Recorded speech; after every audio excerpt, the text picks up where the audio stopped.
Morning, how you doing? I don't stream very often, but I thought I would do so today in case anybody was kind of work lurking.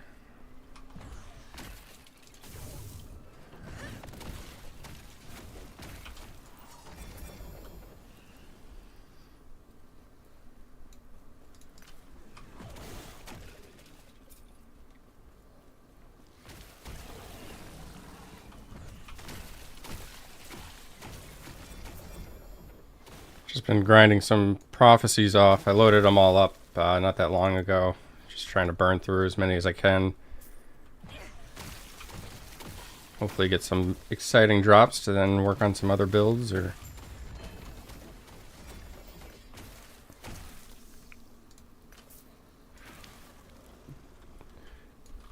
I like this belt, the Communion of the Erased.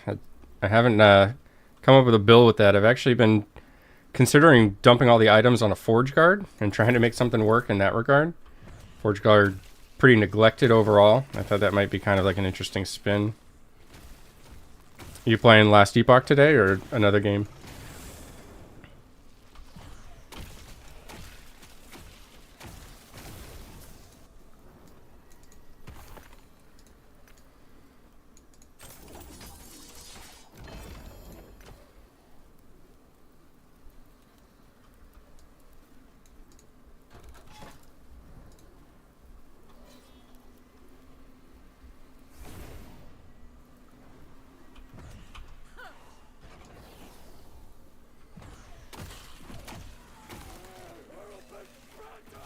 Last Epoch for sure, yeah.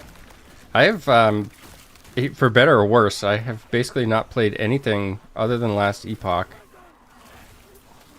since it went live. And I did play this for a good portion of the beta, so it wasn't like brand new to me personally. But since it went at launch, I've just kind of been glued to it whenever I get a chance. Just really like the customization you have, and although not every class or build is super powerful, it's just kind of nice that you can make whatever you want and, you know, complete the game and just see how far it pushes, if that makes sense. Like, I kind of take each build with the perspective that I don't need to go to, say, 1,000 plus corruption, but I just want to push it to as far as that build can go, and then I'll be done with that character, kind of move on to something else, try something new. You quit for a bit, went too hard on the game the past few weeks. Are you back to the game now? Storm Totem setup so far. I have a Lightning Shaman, of course, with a Storm Totem. It's hard to say. It depends what you want from the Storm Totem. The build that I started on is kind of like... I would say that the Totem is more of a support piece in that role, or in that build, excuse me, rather than the star of the build. So if you're hoping to make Storm Totem kind of the star or the main piece of the build, I don't have much to offer you. I find that it's almost best in support, just because it doesn't seem to do enough sheer damage on its own. But maybe you can come up with something else. Be returning soon. Have you been playing something else in the meantime while you're taking a break from Last Epoch, or just taking a total gaming break?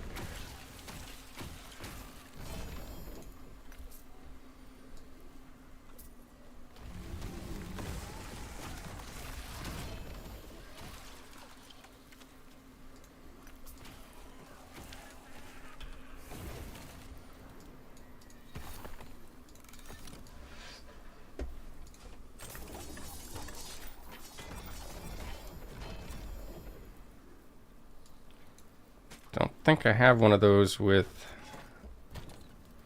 legendary potential.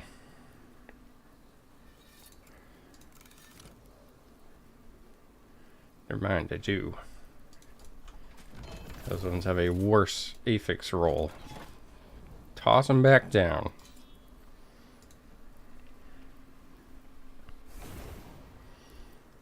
Gaming break? Yeah.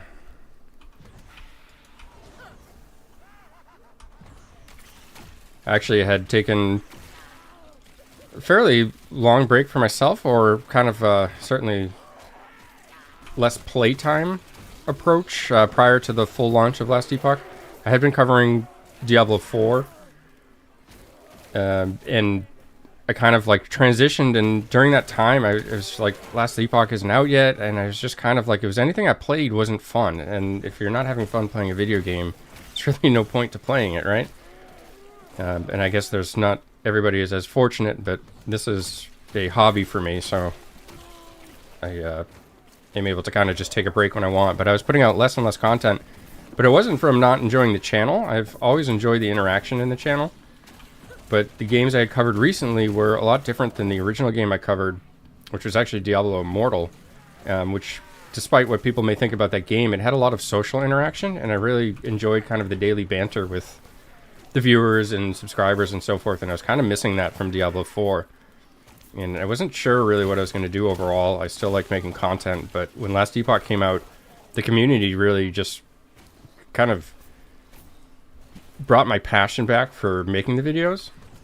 Just the interaction some of the subscribers in the channel have really just made it more enjoyable, and that's what it's always been about for me, so just was really thankful to have kind of found that. Not saying I won't make another Diablo 4 video at any point, but I think I'm probably sticking with Last Epoch for a long time, and I've always liked scattering in a video here or there of other games that kind of I feel may appeal to other people on similar genres kind of thing. But I think that Last Epoch will probably be the staple. And perhaps PoE 2 when it comes.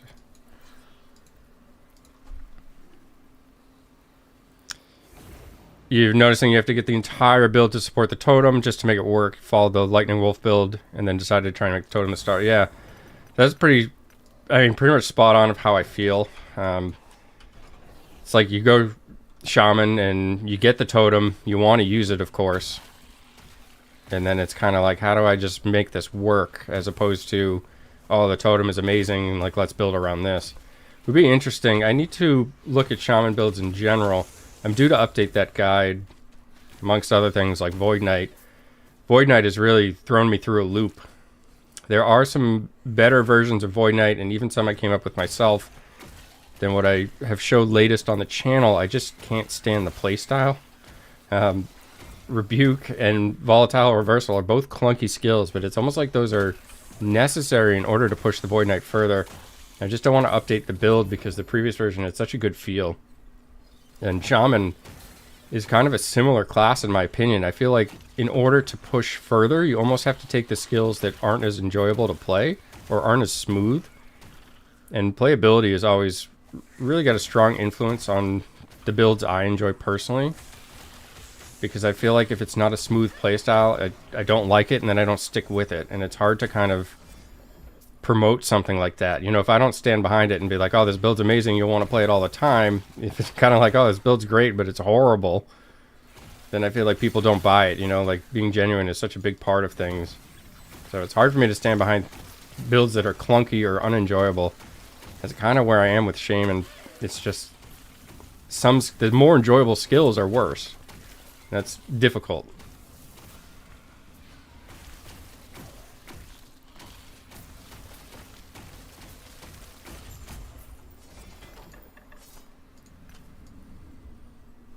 I actually hate this particular echo because of just all these little nooks and makes dealing with the enemies more difficult. So I pretty much always get out of this one as soon as the objective is complete.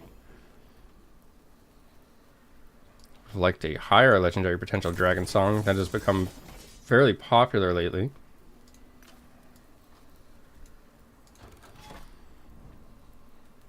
Well, maybe not, unfortunately. I really like my Forge Knight too. However, you know, that comes with a big caveat that I'm pretty outspoken that I don't require high corruption in order to have fun. And my Forge Guard, I think I've left it like somewhere between 100 and 150 corruption right now. I have played both a multi-strike build that procs Smite and Forge Strike, and I've also been playing a Rive build most recently, a Fire Rive build, despite the skill being physical, with some pretty good success, but unfortunately it's melee and doesn't have any ward, so the hopes and dreams of it getting to high corruption just don't exist. But the build is very fun, and it's really satisfying. I'd love to find a way to make it work. I even have some thoughts in my head of how I can actually make it better, but I am lacking the required legendary potential on certain uniques, and that's been pretty frustrating. But I'm looking at running the Cold Spear. I'm drawing a blank on the name right now. The one that has 500% chance to frostbite, and then taking the node in Rive that doubles the bonuses you get from two-handed weapons.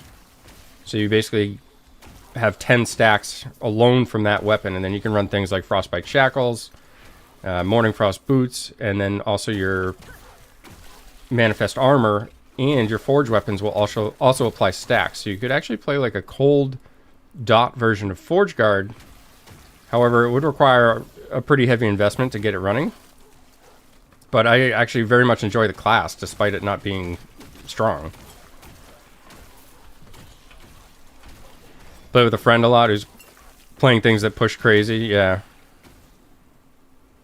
I'll share my setup with you right now. As soon as I get out of this echo, I'm just kind of grinding and passing some time, to tell you the truth. As mentioned, I don't stream a ton. That's just due to my schedule outside of the YouTube channel. But whenever I get the chance and have a good opportunity, I like to. But I don't have a set agenda, nor do I really have a set streaming time. So I just kind of go with the flow whenever I do it. People want to see things, and that's why I mentioned in the title that I have everything up to the Endgame. Just in case anybody wanted to see things in action or had questions.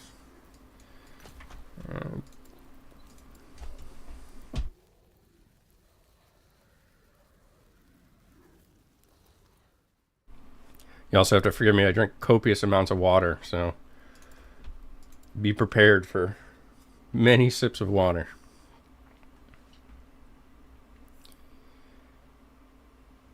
Yeah, Cold Forge Guard is definitely out of the box, I would say. I'm going to go to...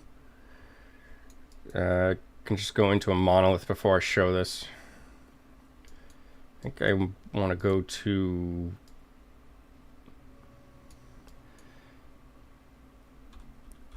probably Spirits of Fire. Either get the fire damage myself or increase that minion damage.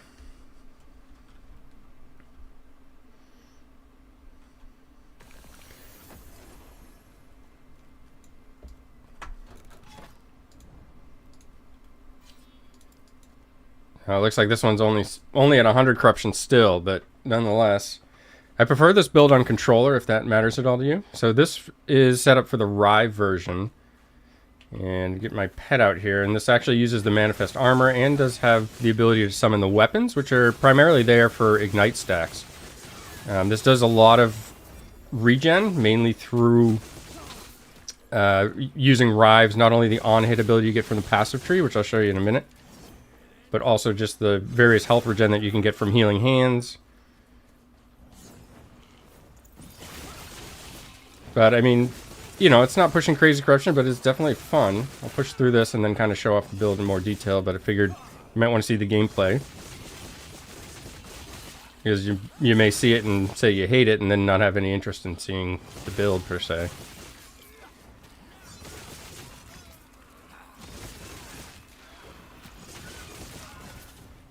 The Forge Strike in this is probably my, I don't know, maybe the thing I dislike the most. It's on the bar, and it does work as a buff. So you can cast it, and this will actually buff the fire damage that you deal. Give you some other various buffs as well. However, you really can just rely on Rive. It's not needed to even proc those buffs. So you could use that as a one-button type build, or you could alternatively use more buttons just for fun or variety. This is kind of a hectic situation for this build, more so than most. You get some room there. Get my pet back up, maybe. But mainly relying on the stacks. So really fast attack speed is going to generate a bunch of stacks quickly, as you can see, and then that's essentially what takes everything down. But being a melee build, you actually have to get on the target long enough and survive. So, like every other melee build in this game, that is kind of the issue. But, you know, like I said, melee build is fairly fun.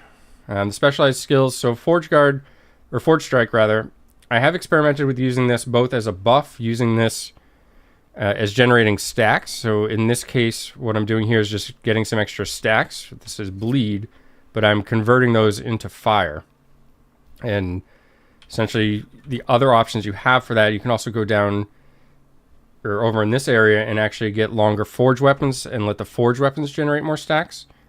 So yes, you have a lot of leech, and healing hands is going to do a tremendous amount of healing as well, just because you're always going to be in melee range to proc that. Rive itself is going to allow you to deal more damage to the ignited targets. We're eliminating the third strike just to kind of benefit from faster attack speed. And dual wielding Eye of Reen in the bottom affix here, going to grant additional melee critical strike multiplier and increase fire damage. And the idea here is to have enough melee crit that you can stack the increased fire damage over time for those ignite stacks.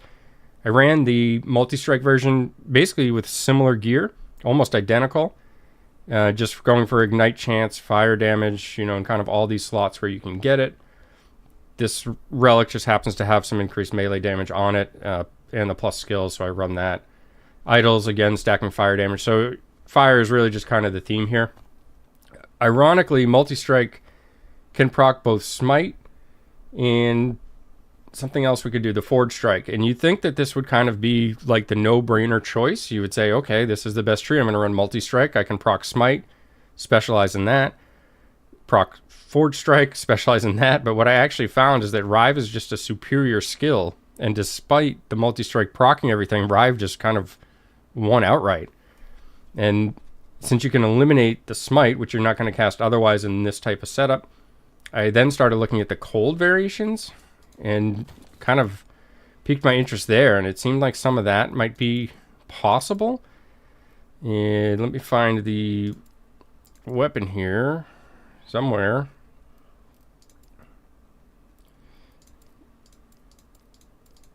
That's the lightning weapon.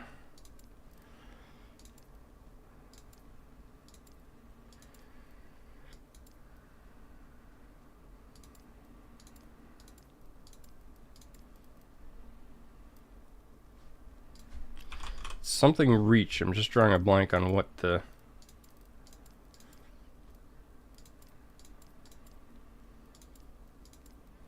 As I dropped it on another character for an experiment, maybe.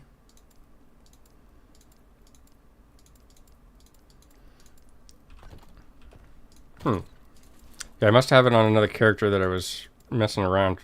Oh, here it is. Mortitas Reach. So this is the one I was thinking about. The 500% chance to inflict frostbite on melee hit, and you essentially could then go into Rive, take this node here, and then along with Manifest Armor, you can take the Titan Sword, which also gives them equipped weapon stats. And despite it not saying it anywhere that I've seen, the Forged weapons actually gain some of your on-hit effect. So that's interesting to me as well. So I kind of spec down here with that weapon, and you can generate a lot of stacks going in that method. So there might be something viable there. That's good to know. Thanks for sharing that. And the other thing that you can do once you do that is that you could remove these nodes. So like Phoenix Strike, you could actually take these points out, dump it down into Valor, get some added survivability, which this build would desperately need since it doesn't have Ward. Same with the Strength node here. You won't benefit from the increased fire, so you could take something better like the increased health and even the necrotic resistance here. And then in Forge Guard, since you're not running Bleed or Ignite, you can also dump these points somewhere. There's another health node up here. So like I've been able to convert this without changing anything other than, those weapons, and basically gain, I think it was like 500 health. And that made a really big difference. So I was still generating a lot of stacks and had a lot more survivability. I was just hoping for a much better roll. You saying it will show you on this zoom out tab?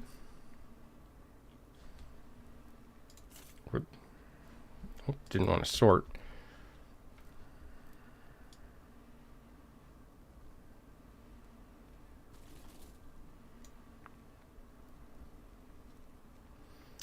Yeah, the added survivability as well. Anytime we're talking melee, I think is just a wonderful benefit.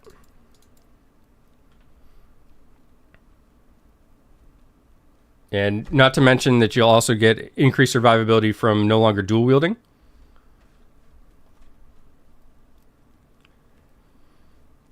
because you take that extra 9% damage while dual wielding. And that kind of runs with, I think I've got the items mainly here, but I was running that with like Frostbite Shackles, Snowdrift, for the penetration with Frostbite. I think I said Morning Frost prior. And was pretty cool. It generates stacks. I don't even really need to respec. I can just show you at the dummy.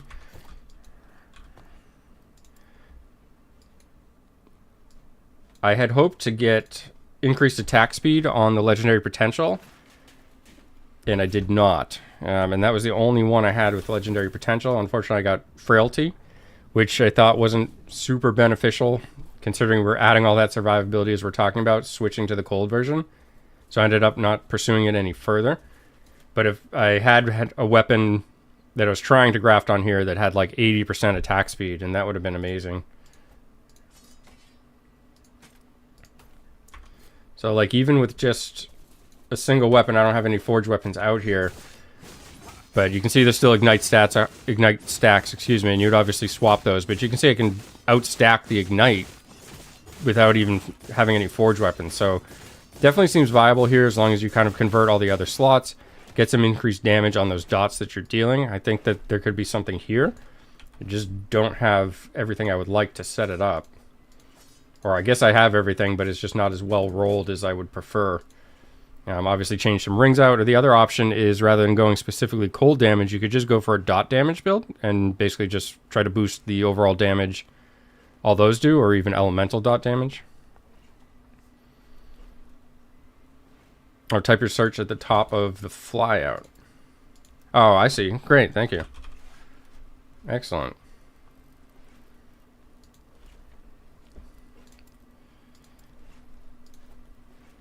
I will be much more organized in the cycle. I didn't expect to get this far or to cover this much in terms of build diversity, but I ended up doing a lot with last Epoch and should have been more organized, but the cycle will give me a fresh start for all those stash tabs. I've started organizing some as I push further, but so overall, fun character. I haven't experimented too much with the other skills aside from Manifest Armor. Really don't find much useful there. The throw I felt was kind of like overdone.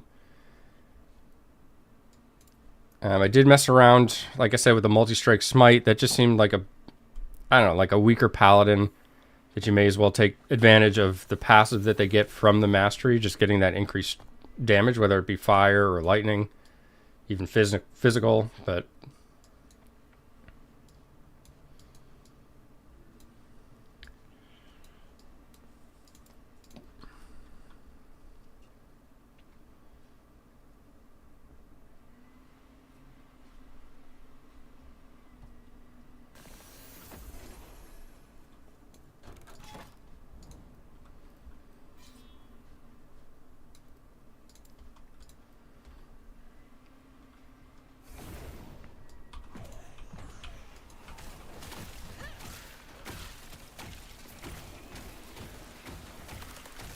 I haven't showcased a Forge Guard build yet. I wasn't sure if I wanted to show the Rive. I mean, it's nothing special. Like I said, it's basically between 100 and 150 corruption.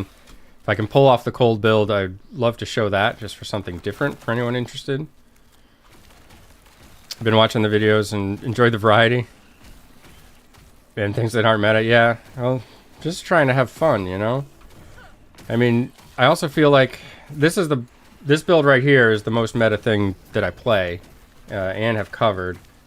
The Wraith Lord Necro. You got to have one build that you don't have to, but I would recommend having a build that kind of pushes to some degree, just to kind of help farming, potentially get some better legendary potential.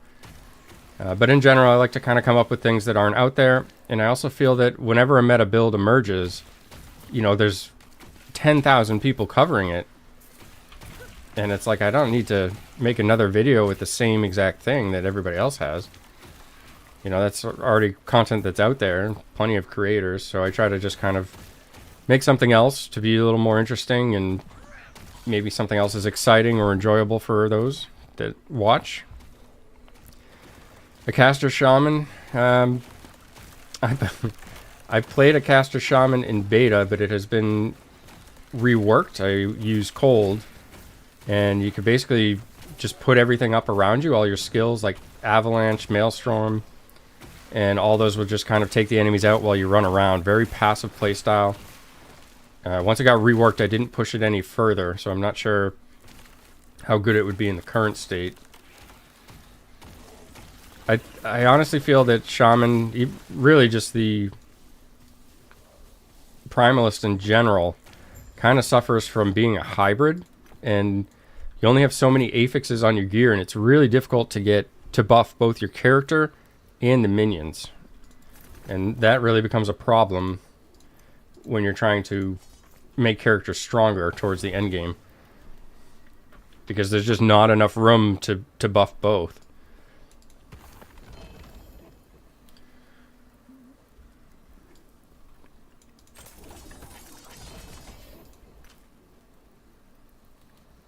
Speaking of Shaman, this Halvar's Pledge, you can work up some cool builds with this in Avalanche, since Avalanche will proc physical and cold damage. And the relic here actually gains benefits from, increased cold spell damage if you cast physical, and Avalanche alone can proc that. And I've been able to work this into some builds that benefit, and actually works better than exalted items and even some uniques. So one of the few sets that you can kind of make use of. Fun caster build that isn't a mage. I must have something. I got a Smite Paladin set up right now, I think, which is technically would fit that role. I don't know if I have anything, but it's really kind of like a one-button build. I don't know if I have anything more exciting than that. For non-mage caster, I might have to look at the... Oh, I have a Marksman that's essentially relies on the icicle procs from the Rain of Winter bow. Devouring Orb, Void Knight. Yeah, that would be a caster. Void Knight would be a good option. A number of builds you could go that route.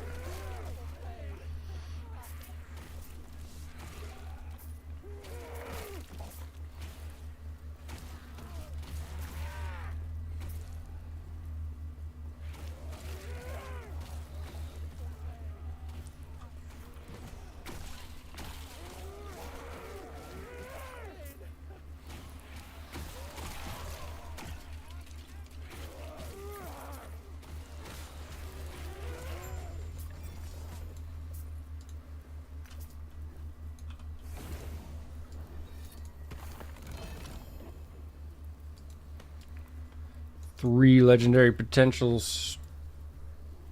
Stormhide. I'll drop those off, I guess. I already have, I think, a 2 legendary potential that I use on the actual druid.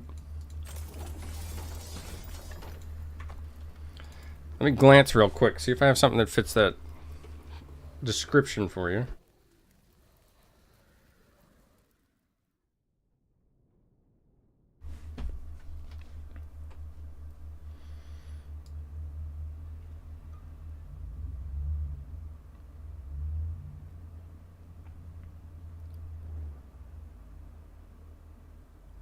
There's some cool hybrid builds that you can do that might fit or might be enjoyable for you as well. Like Druid's got some.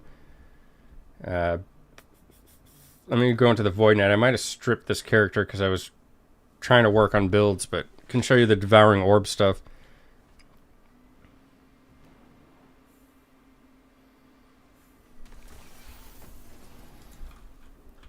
See what I was actually... This is an Erasing Strike. It's a Rive setup. So Devouring Orb actually has the ability to orbit around you. That's probably the most popular. But you can have this orbit around you and essentially buff your spell damage, your void damage, your vitality, and run around with the Devouring Orb. There's even a weapon that will bring it with you.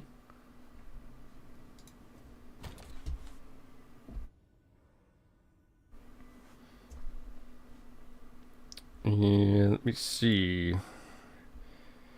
Shadow Beacon, which is a mace, despite looking like a staff. This will actually transport the Devouring Orb, so if you don't want to have it orbit around you, you can then just bring it to you, like this. So there's some options there. It's often run with Volatile Reversal, just to be aware of that. Some people find that clunky, but essentially you'll proc a bunch of things that are based on spell damage and or vitality, which increases your survivability, and deal your damage that way, as opposed to kind of running up into melee like you would with a more traditional Void Knight. I have an offline Drain Life build. It was pretty cool. I didn't push it that far because it was offline and really early on when I made it in the Lich's life. But I do enjoy the build. Some load time here.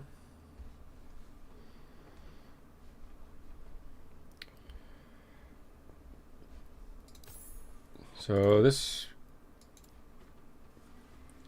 character has got a Drain Life build, and the thing with Lich for me is the Reaper form, right? Most people want to make use of Reaper form. However, Lich has a lot of talents that benefit from low life. And if you go into Reaper form with low life, you will typically more quickly come out of it, so you lose that benefit. Haven't played this in a while. Hopefully I'm not completely clunky with it, but this build actually uses Reaper form, uses a high life or full life version. So we're not capitalizing on those low life talents, but you essentially put up Aura of Decay. You get a Bone Golem just to kind of tank. Transplant to move around. Going to move into the Reaper form, and then you're just kind of using Drain Life, and you'll notice that the health for the Reaper form is going to top off really quickly. As soon as you get that drain going, you're able to sustain that, even with enemies on you. And I wanted to put this build further. I do have a guide on it, and like I said, it was really early on. But you'll find one on the channel. But I wanted to push this further, but ended up kind of getting out of beta and the Lich in general. I needed to remove Aura of Decay. I cannot stay in it 100% of the time on that character, and I forgot. But that's the general principle, and you can actually maintain the Reaper form with the Drain Life for 100% of the Echo. And now that I remember that tidbit around Aura of Decay on this particular build, I should be able to do that. So in this setup, I was running Aura of Decay just for burst. So I'm not going to apply it all the time. Put the Golem up and just go into Reaper form. And it'll be a lot easier to sustain. And you basically just drain everything down. But it was very tanky and working really well. But obviously it wasn't quite at empowered yet. And there's also an offhand, I believe, that modifies or transforms Drain Life as well. I've got that in the stash I can show you.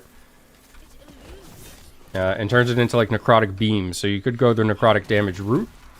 But with the Aura of Decay off, you can see that you can maintain this form 100% of the time.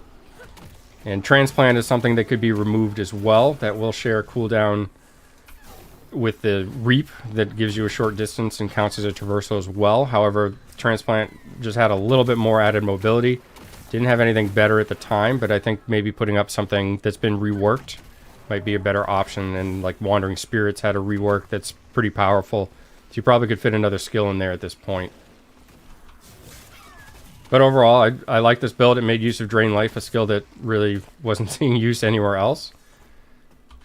Get up and clear this last one. But I also like the idea of maintaining Reaper form for the entire Echo, because I wasn't seeing a lot of that either, since you either have to choose between a low life build or Reaper form, one or the other, basically. But this just gives incredible uptime to it, so you could kind of build around that. Even look for idols that would buff that. And here I'm going to turn on the Aura of Decay, and that will just give some added damage as well. The other thing that Aura of Decay can do for this build is, depending on the idols that you have, you may have an idol that boosts your damage while Aura of Decay is active, and they usually have pretty high damage boosts. Don't know if this character has one, but you could run that just as some additional burst damage that you're able to put out. You use Anomaly with Time Bubble. Orb follows you, Void Smite for a single target. So there's a Despair, Healing Hands. Interesting. So Anomaly, Time Bubble, fairly standard, I would say. Orb following you, Void Smite. So you're actually standing and casting for bosses or high health targets, essentially. So just interesting. I am desperately looking for a Void Knight build that I feel is both solid and enjoyable playstyle. So maybe I'll try running down that path. As you saw, my Void Knight was kind of all over the place right now. I've been trying everything just to not be a Rebuke volatile reversal build. Stygian Coal is the offhand I was thinking of that affects Drain Life. So you're going to get increased beam frequency, and this is just because your Drain Life is going to turn into beams. So that's what that means. And you get additional beam damage per 10 current mana. So you stack your mana, stack your intelligent, and it's going to transform that skill, and maybe that will do some additional damage.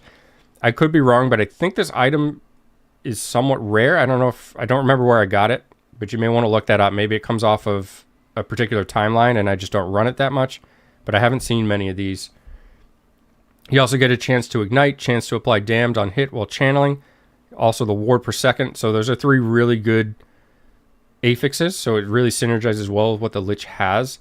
The Lich in general has access, or just being an acolyte, there's good access to a lot of nodes that buff both necrotic and or fire damage, if I could remember where they are. So you have good ways of stacking that up. Nodes like this, which is actually under the warlock tree, so you just have ways of getting additional ignite, additional damned, plus just increases to those base types of damage. So it's an option. Definitely, I can't recommend Drain Life enough. Not a meta build by any means, at least as far as I know, but a very fun playstyle just because it's so different than all the other builds. And this will give you some potential. You get a little bit of direct damage with those beams. You'll also get some damage over time. Be a little bit of a hybrid, so maybe check that out. Thinking about an Abyssal Echoes spell damage build, a single big hit up front, and stacking echo damage plus chance. I have tried a lot of Abyssal Echoes, just because there's nodes on the Void Knight on various trees, whether it's the specialization trees or even unique items that have access to Abyssal Echoes. I cannot get Abyssal Echoes to work for the life of me. All it seems to do is drain my mana. I would be thrilled if you or anybody else can make Abyssal Echoes more viable, but I feel like every time I put that skill anywhere in my loadout, it just sucks all the mana up, and I don't get enough damage output in return for it. And one of the more frustrating skills to try to build around, similar as the Acolyte's Harvest. I've tried so many times to make that viable. Poison, necrotic versions. Just, again, I know I'm not shooting for builds that'll break 500 corruption with these skills that aren't being used, but just something viable with them is even difficult sometimes. Oh, anytime. I hope you find something that works, and maybe I actually am yet to update the Lich just because it's been so overshadowed by the Warlock and Necromancer. But I do have one online as well. I want to say it's like mid-60s. It's at the end game, and I just need to push it through a few monoliths. But I will probably be doing an updated build for Lich despite it not being as popular, because there still are people that enjoy playing it. Not everybody plays Falconer, Warlock, or Rune Master, so it's nice to have some other builds. And I also think we're kind of at a point in the season where even if somebody has played those classes or played those classes first, they may be looking at other classes for a second character or an alt, something to that effect.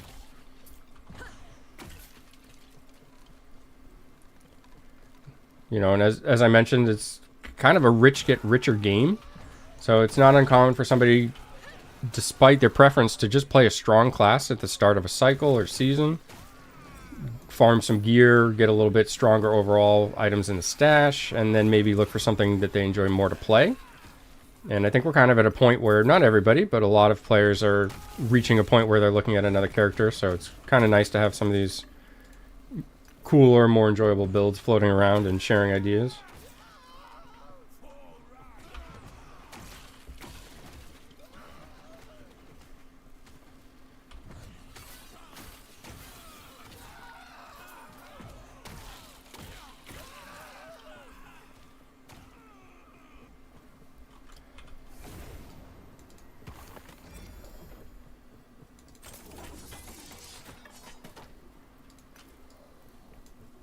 After running many echoes, I have really started to wish that this chest was like positioned right here so that you could like click your reward, click your chest, start the next one has slowly over time broken me walking over there.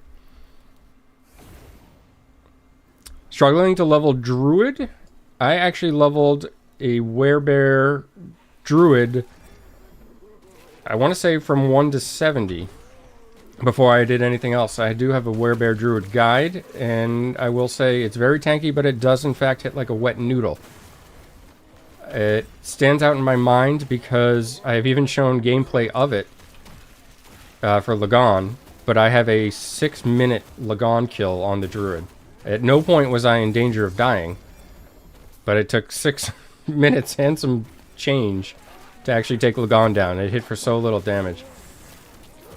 But after that, it was smooth sailing because like nothing can kill you. And even once you get into the monolith stage, you're very strong. But if I could do it again, I would recommend going into the monoliths as early as possible, whatever you can handle, just to get some additional levels there rather than fighting some of the later bosses in the story. And going back, if you want to get the... Obviously, you'll want like the idle slots and passive points and possibly even the attribute points. But I would recommend going back later on rather than going 1 to 70 like I did. So I went like 1 through 55 through the story and then did 15 levels in the monoliths and finally swapped to something else. But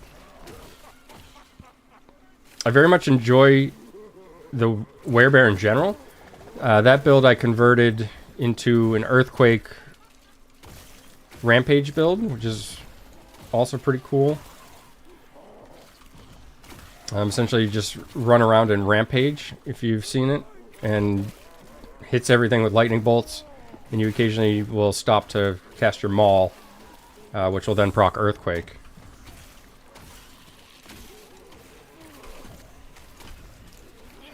But tons of survivability. You can triple dip in the passives for all the primalist builds and add a lot of survivability to them. And I will swap over in just a sec, show you that once I get out of here. Felt like I had mob density, so I was staying, and that's kind of changed.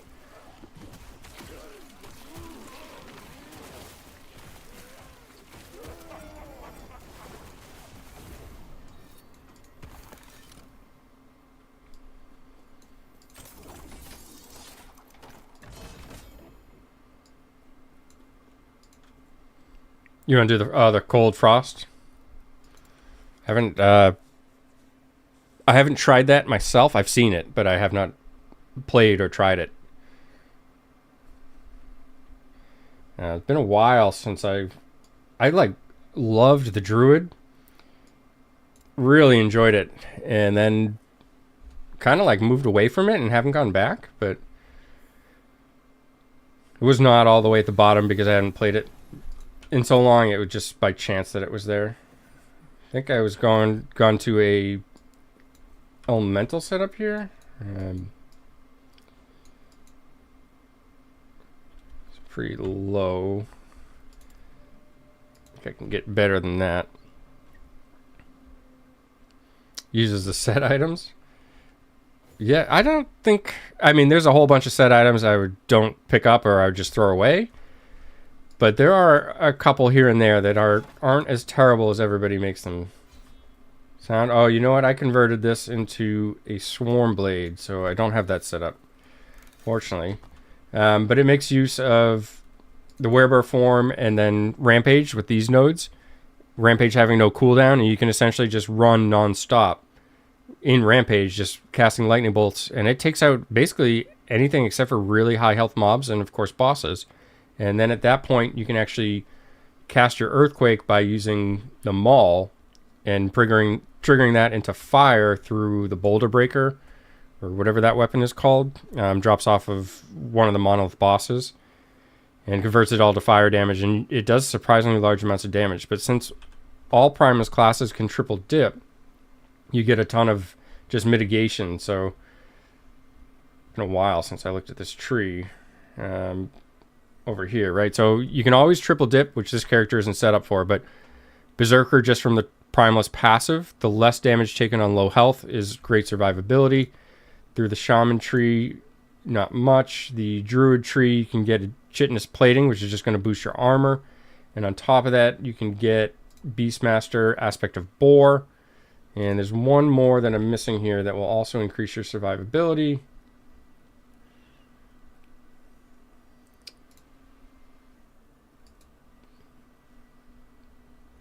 Somewhere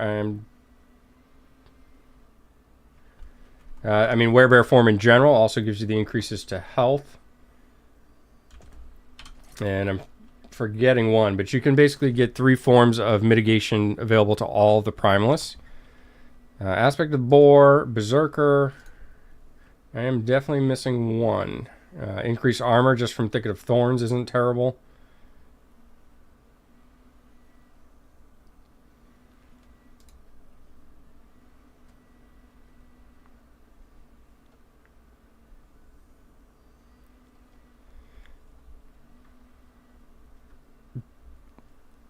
Yeah, I think Beastmaster, or Primalist, but Beastmaster maybe the most, kind of needs a rework.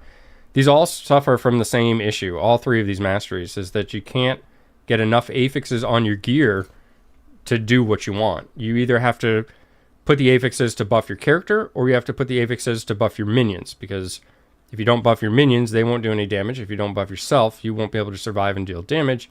And then that makes all the builds with the specialization points kind of focus in that manner as well. So if you're buffing your own damage, you'll use, say, your wolves or something for crowd control as opposed to dealing damage themselves. And it makes the builds really like one-sided.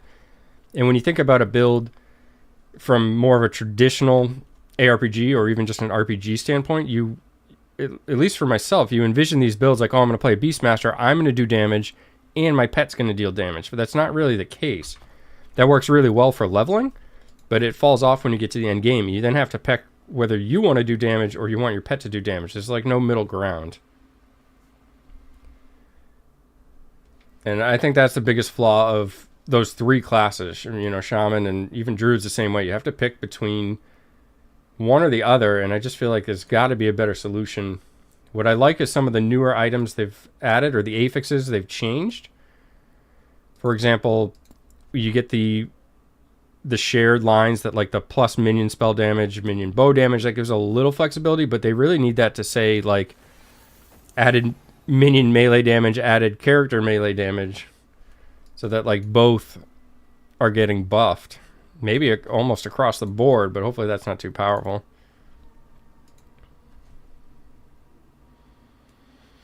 The cleaver solution, that, just if anybody's unaware, that makes your strength the same as your intelligence. Unique item. Solves most of the problem for Beastmaster. You're pushing Corruption 500s with crows. So you're buffing your strength, or increasing your strength, and then using that to convert those strength points into intelligence is also. And getting some additional spell damage to then buff the crow damage. I like the crows in general. Should mess around. Are you playing lightning or cold crow?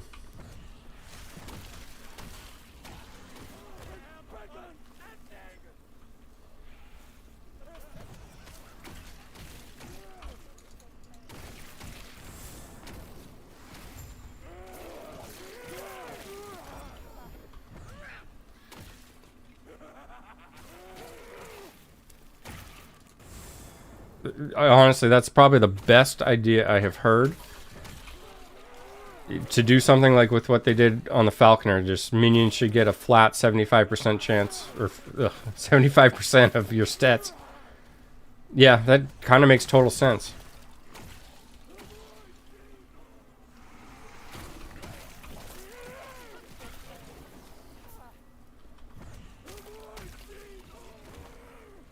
Maybe give them that baseline and then kind of restructure builds around it.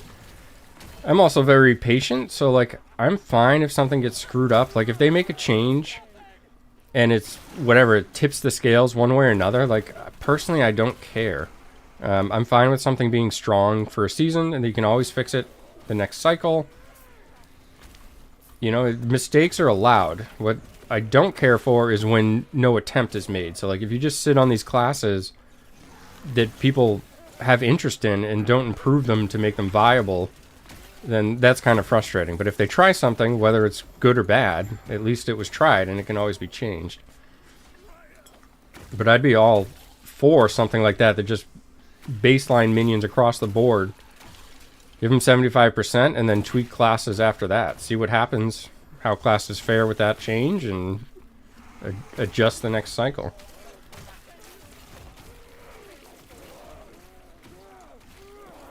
Stacking strength gives you damage, some armor, and playing cold. Cool. Yeah. I like cold crows. I don't know why. In general, I like cold damage in this game just because of how strong I find crowd control, especially as you kind of push up in corruption. I think cold, and I was saying this for a long time, even in beta, cold was just like the best element just because of that added layer of crowd control that it offered. Just happened. I have an invisible wraith lord. Okay. Just resummon him. I don't want to play with him invisible.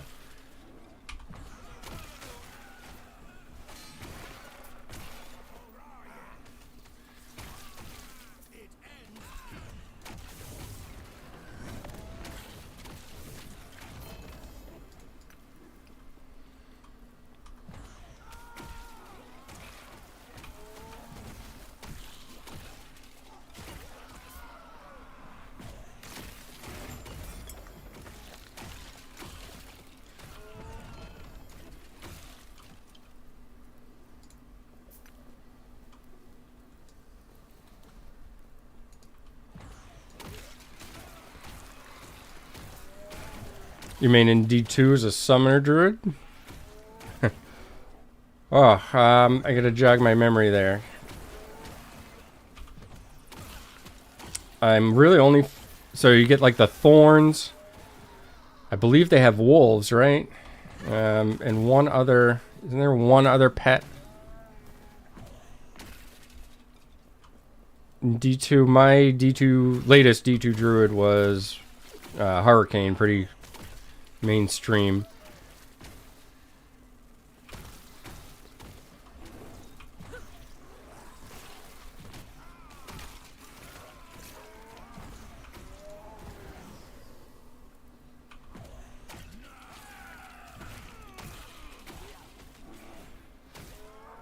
I have every class in D2R level 90 plus. I played a lot of D2, the original one, when I was younger.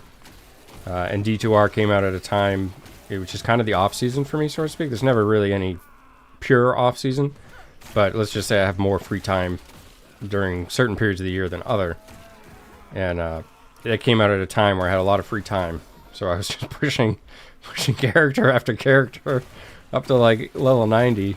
I think I want to say my Necro and Assassin are both like 96, but I don't have any hundreds. That's just too much for me. And the only thing I made 2 of was the Amazon. One to have a Javazon and one to have a Boazon.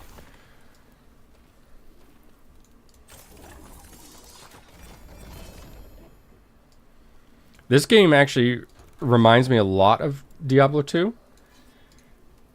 Just the ability to get items, build defining items, build around them, or even just make builds that just do what you want, you know? Might not necessarily be the most amazing build, but like you can play the game with whatever you create and put together. Crows, wolves, spirit, bear.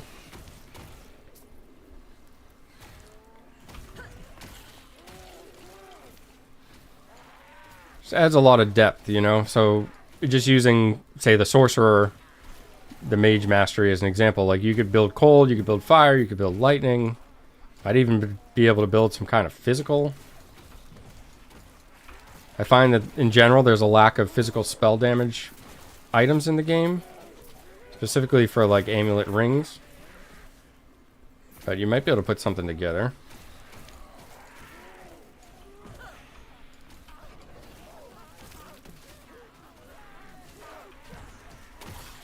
I was piecing together a physical spell damage shaman for a while. It was like tornadoes for physical damage, avalanche converted to physical, maelstrom at physical. You could even transform the lightning bolts that proc off of like the Gathering Storm specialization tree into physical. So there's some good stuff. Was it amazing? Not really, but it was kind of fun running around with just all these rocks flying around me. Wind and rocks everywhere. I think Avalanche is a pretty good spell in general. I'm surprised it doesn't see more use, and maybe I should take more of a look at it. But I always find that spell does a lot of damage, and the fact that you can activate it and have it just follow around you is strong. And I just really surprised there aren't more meta builds with it. But like I said, maybe I should just take more of a look at it.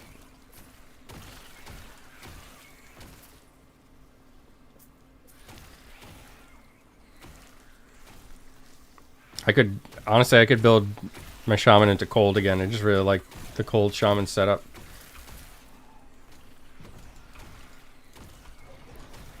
Favorite thing about the game, you can read a skill and it's passive. Yeah, and just know in your head, I can make something out of this. Might not be good, but it'll be fun. Sometimes the other thing is like you read a passive or description of anything, or you read a unique item description and you're like, something just pops in your head like immediately, and you're like, yeah, I could put those two together, like that'll be fun, or that'll be interesting.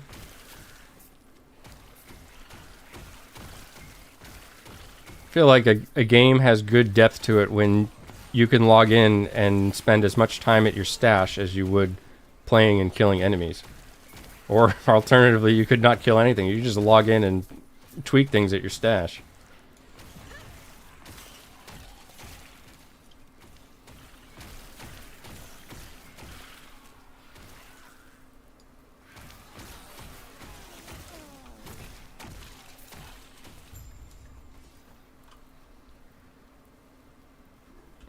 And good enough to pick up, I guess. Increased damage over time, while at low life, and also ward retention. Let's see what my warlock is using. That would probably be for the warlock, not necessarily this character.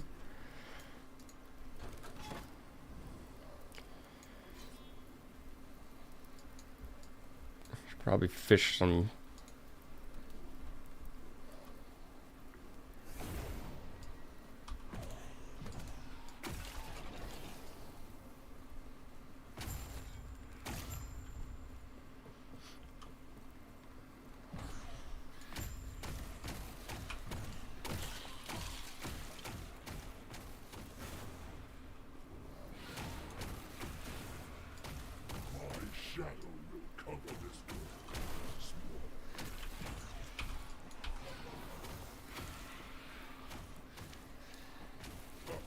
Surprised this is not dead.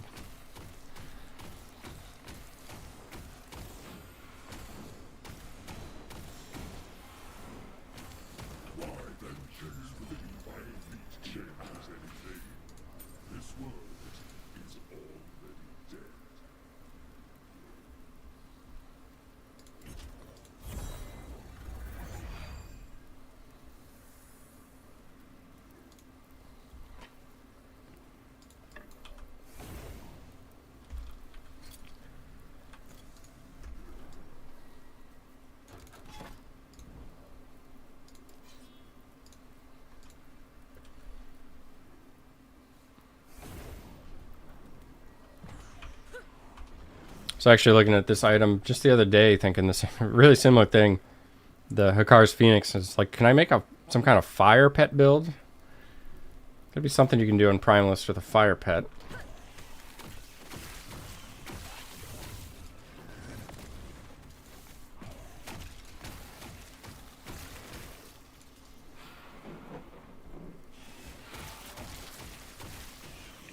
Your Shaman is a weird build. Use Avalanche and make it summon ice golems. Interesting. Ice Spriggan and ice wolves. That sounds fun though. I've been working on an ice Spriggan form build that also uses pets. It's very interesting, I will say. I just can't scale the damage quite as high as I would like. which is really surprising because the amount of specialization points you get are just crazy. Dual wielding like apogees of Frozen Light, I believe it's called, the two swords. I'll show it in a sec. It's an interesting build that I'm sure nobody has seen.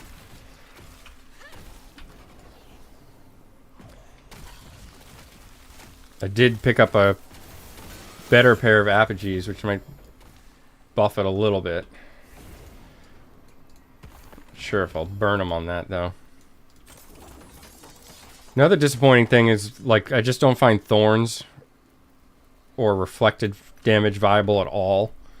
It's really, when it comes to bosses in this game, there's just a lot of mechanics that will one-shot you, so like you can't reflect enough damage to actually kill them.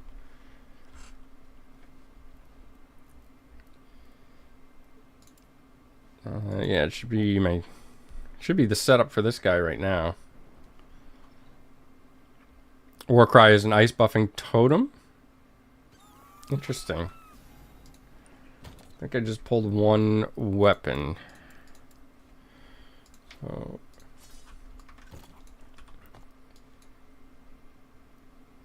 So this is among the sillier setups I've done. I'm just trying to get this to work somehow. It's basically a minion build.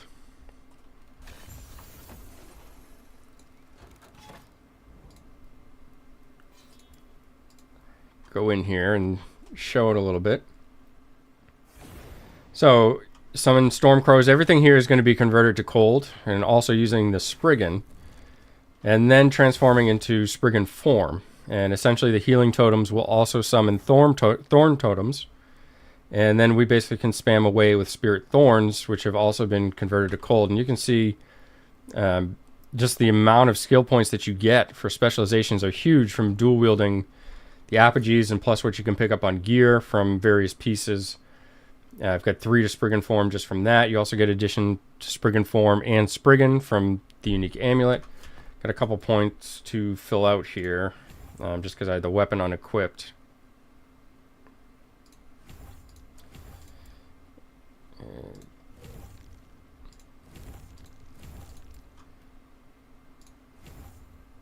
Sure I'm not missing anything super crucial, so I've already summoned these, so they're not going to get the full benefit, but in general, like I said, you just summon up the thorn totems. You can also have a traversal skill from using the belt here, or I'm sorry, not the belt,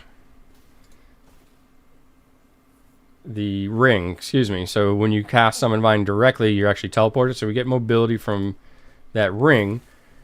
And aside from the vines where you summon up totems, this build does an enormous amount of healing through the summon Spriggan. Because we have so many levels into that skill, you can buff the aura to increase base crit of all the minions around you. You get additional spell damage for all of them, and it also has just an enormous healing power just from everything else that you're boosting to your minions overall. And then you also have the healing totems. So you have multiple ways of healing your character. I'm able to actually clear this all with relatively low health. If you don't get one shot, you're basically topped up to max, like almost instantly. I'll try to get hit by something that doesn't kill me here. And you'll see the health just shoots up without me doing anything. So you're just running around getting healed to full all the time. So obviously to push this further, I need to make use of the legendary potential on the gear. But I got to push this damage higher. I just feel like it doesn't quite do enough damage. And as mentioned, like since we're buffing the minions, the actual Spirit Thorns that I'm casting barely do anything. I mean, they're hitting for like 200-300. It's better than nothing, but it's like, why even cast them? I may as well just run around. You know, better to stay safe than it is to actually use my skill to damage anything.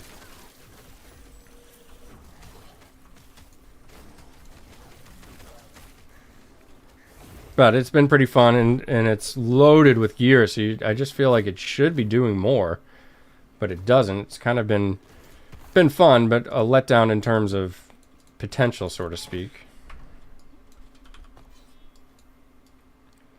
Oh, wow, I didn't realize this was left off.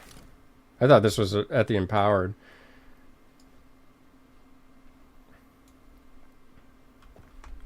But it's been fun, certainly different than anything you see out there, really. I like kind of working up things like that, seeing how they perform. Just a little too slow. I just gotta add some damage to that to make it more appealing, really.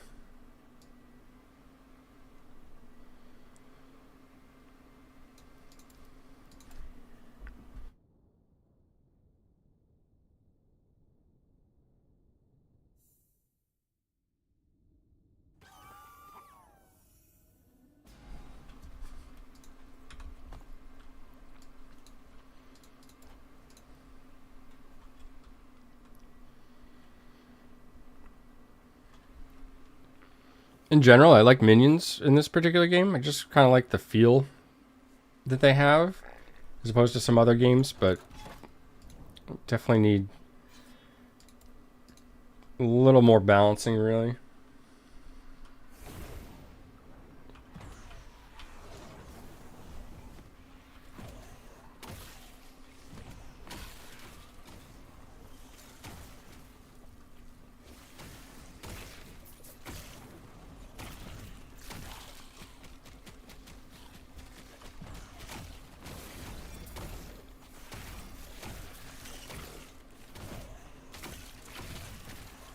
Anybody playing a meta build on any of their characters? Just curious if so, what, and whether they enjoy it or they just play it in order to kind of progress and farm better gear for other characters.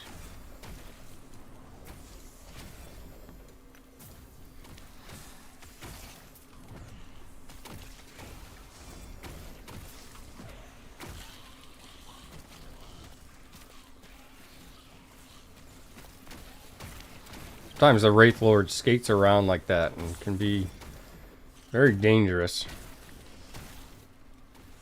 Not only can the Wraith Lord go down from the health drain that it has, but if you're not killing anything, you can get in trouble. Back up and clear this one out.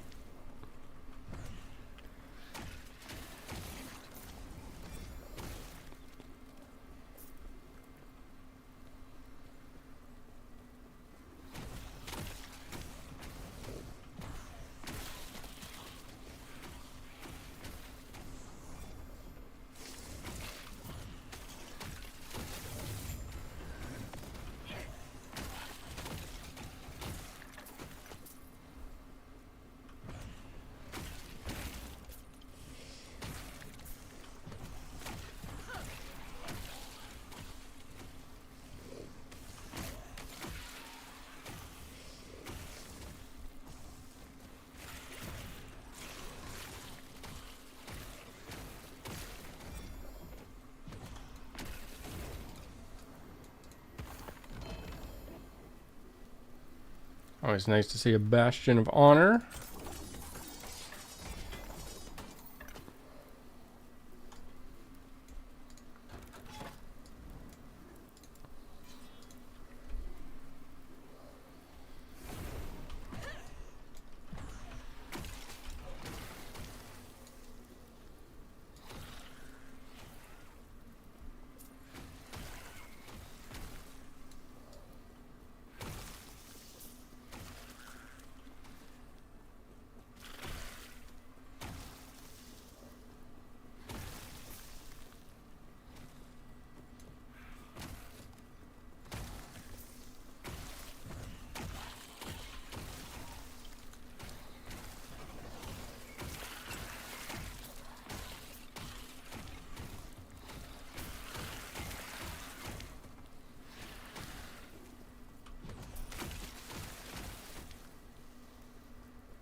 Your Necro is a Wraith Lord to farm stuff? That's exactly what mine is.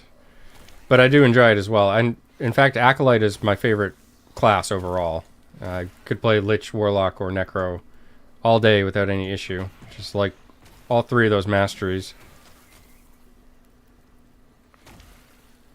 You just got your first Bastion? Yeah. I'm not even sure it's as prized as it used to be. It's just the rarity of it that's exciting, I guess. Jungle Queens, always nice to see as well. I'm on a hot streak here.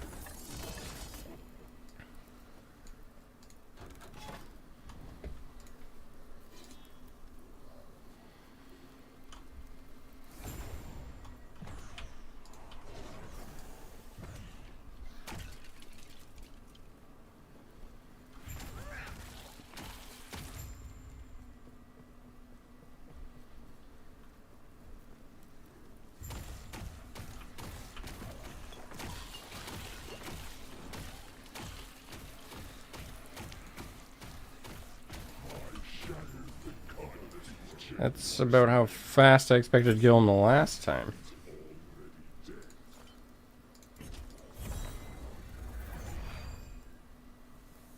You can root Wraith Lord with Dreadshade? Yeah. A good tip.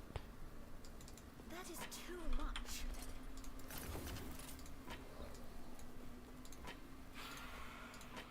This is the cleaver solution we were talking about earlier for anyone that's unaware. It'll just allow your intelligence to be equal to your strength. Good fix or workaround for Beastmaster, really, in order to get you some additional damage on, or additional damage to spell effects, particularly.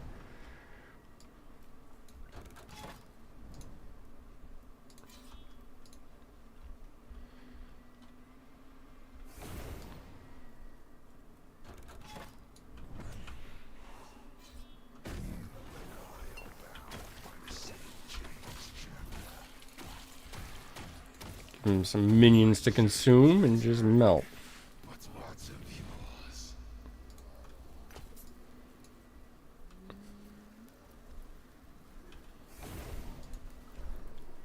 You want to teleport them with the Skeletal Mage Traversal.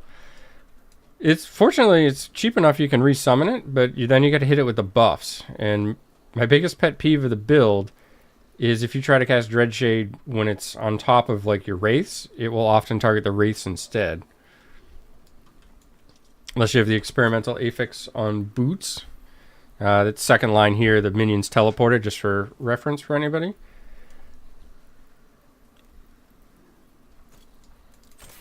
And the node that we're talking about here is the Grave Passage. This will actually bring minions with you, provided you have Death's Cavalry, which won't work with the Wraith Lord, so that's why you would want, if it's rooted, which is why you would then want this experimental affix.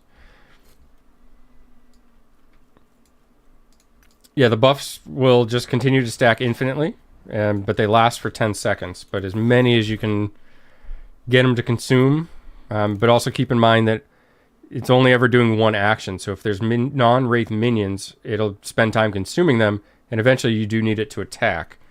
So you need to have a couple of seconds, but it works super effective when you have some time to preemptively cast them, like the Shade there, for example, where you can just preemptively cast them and essentially is pre-buffed, ready to go.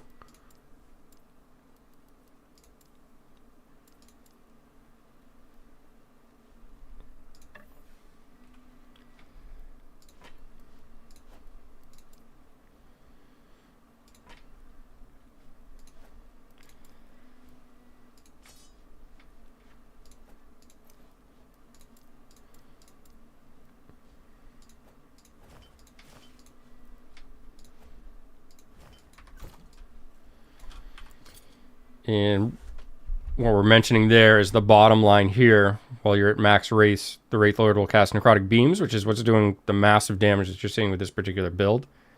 But it will also consume non-Wraith minions to empower itself, gaining 10% of their health and a flat 10 spell damage for 10 seconds. So the more non-Wraith minions you have, for example, if I get the Wraith Lord up and summon these volatile zombies, it will just instantly consume those, gaining additional spell damage for all those.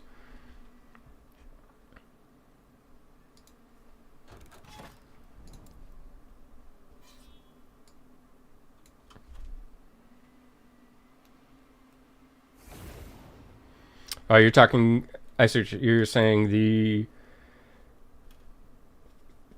node here, Locus of Death, where the Wraiths deal more damage, have increased melee attack speed, but they're unable to move, so they're going to stay right wherever you summon them. And you also have the ability to target where they're summoned.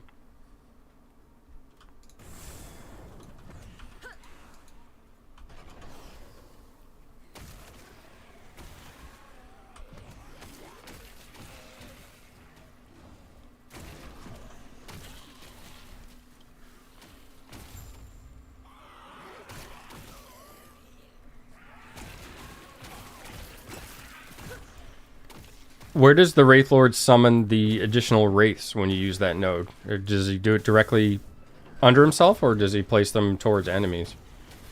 Just curious for rebuffing purposes. Or although I guess you're always rebuffing when you recast at a new location. So perhaps that's not really an issue. With this setup, I often find it easier to actually resummon the Wraith Lord. For example, I can resummon it over here and then hit it with the Dreadshade, rather than getting that Dreadshade accidentally applied to another target. The Dreadshade in this build ensures that it will critically strike. So it's just a massive damage boost, and when you don't have that applied to your Wraith Lord, your damage drops down significantly.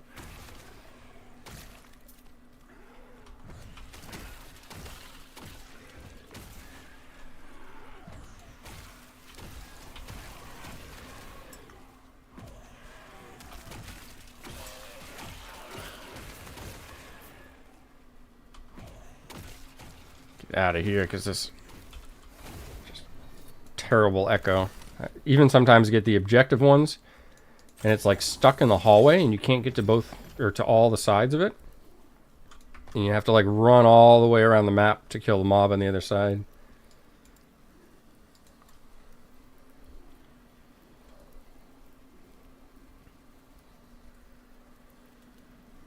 Do a little poison warlock just because I enjoy that build, in case anyone hasn't seen it. This particular build does not abuse any of the ward bugs in game. If anybody is looking for something potentially after there are some fixes made in the cycle.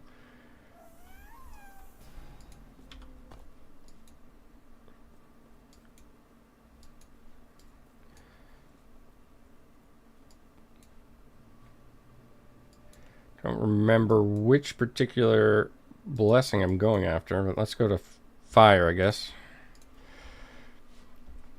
So if you're concerned that your warlock build might take a big hit, a 3 LP Stygian cool. What timing? Congrats. Oh, I lost my light. Sorry. Well, that's a good pickup.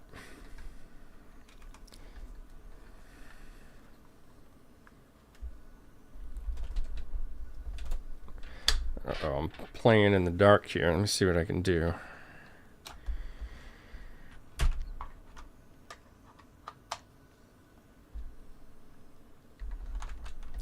Maybe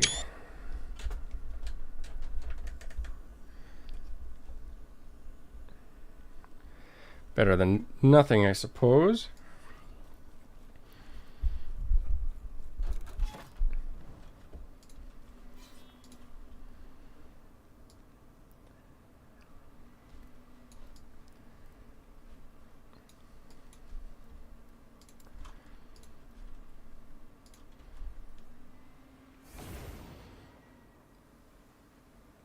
Use Soul Feast with Wheel of Torment. I would love to make Wheel of Torment work. I only have like a 1 LP version, but I just like the item. It's just one of those things I like picked up. So this build, this is a Poison Warlock, plays somewhat similar to the Necrotic, with just everything kind of converted to poison skills, but you can keep Aura of Decay active 100% of the time. You're not in fear of dying from it, unlike the Lich build I showed. And that allows you to benefit from things like being at low health, since it's a ward build, and also increase poison damage while Aura of Decay is active. And you can get massive boosts to poison damage while that aura is active. So this is not really for the few stacks it applies, as much as it is just providing additional damage. And we're going to run Spirit Plague, which is essentially we can spam on enemies just to start putting on hit effects and spreading dots around. We have the Fisher, the skill you get for being a warlock, and we use that as a traversal skill as well, and it also does a lot of damage and allows you to kind of force enemies into your AoE as well. Wandering Spirits converted to poison, and that just does massive damage. Really good for holding objectives. You can see just tons of spirits. Really adds to the build. And Profane Veil is going to increase our damage and dramatically boost the damage that we deal if the Wandering Spirits are up, and you can actually just start running through things. Not a great example because everything's already dying, but that's basically how you're going to take down the high health targets, and kind of spamming that on bosses when off cooldown.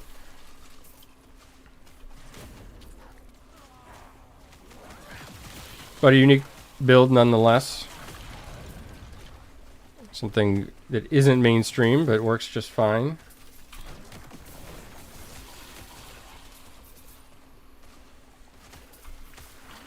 Vanilla gear on yours works fine. We'll probably make 300 corruption. Bone Clamor Barbut.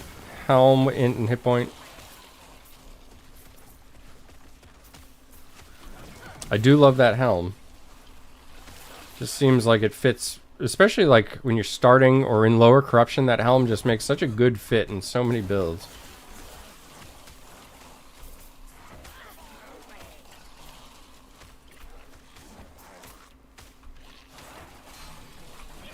I feel like builds in this game need to be preluded with, like, are you playing one of the handful of builds that are completely in their own world, or are you playing another build? But, like, I don't think anything's wrong with 300 corruption. 300 corruption is just fine. You know, you're playing something unique and different.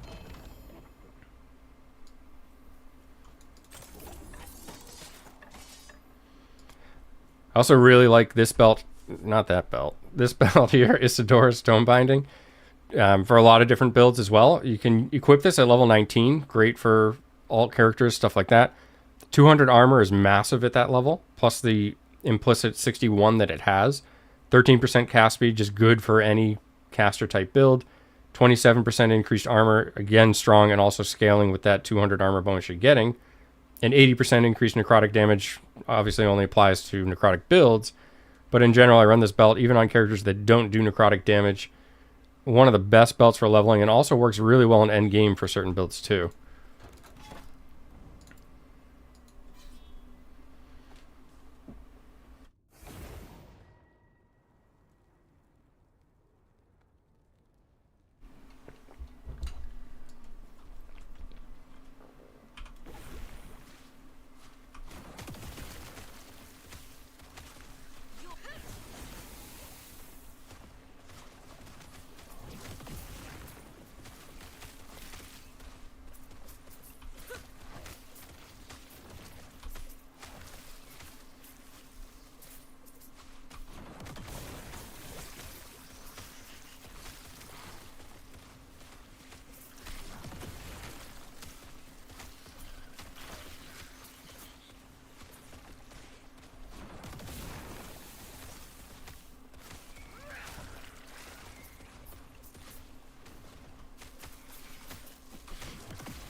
I was also working on a Poison Rogue, or Blade Dancer, excuse me. Poison Blade Dancer is after the Shadow Dagger nerfs, but a lot of people are still saying Shadow Dagger is perfectly fine. Still more than viable.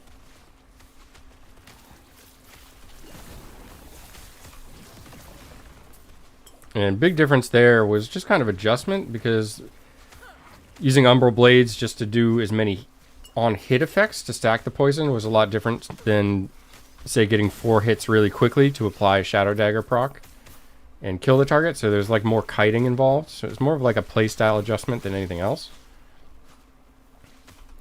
But Rogue for a long time was more fun even than Acolyte for me. I really like the Rogue class in general. I think Shift is an amazing skill. I even worked it into my Falconer build. Whereas most people are not using that combo, but Shift, I just absolutely love the mobility that offers.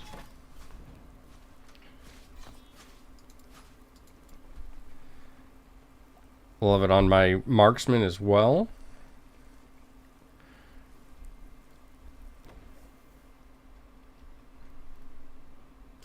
We played Marksman in a minute. This is always fun. This has become an explosive trap build, really, but it's there to proc detonating arrow. And not just proc the detonating arrow, but use those procs for the Rain of Winter bow in order to proc this Icicle, which is actually a cold spell. So despite using lightning skills and explosive trap, we're actually trying to scale the cold spell damage through this build.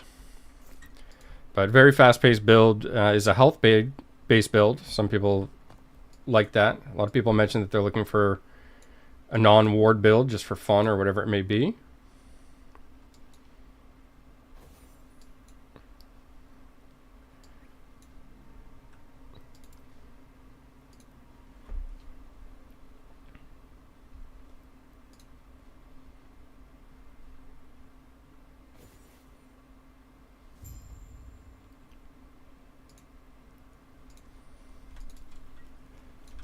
One more peek at that.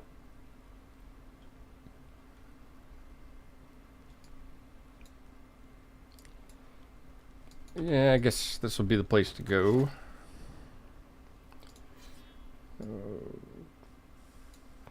Surprisingly, this works pretty good on controller as well. Isn't much need to aim with explosive trap. And also uses puncture and can just generate a ton of stacks, but just find shift so incredible for moving around the map.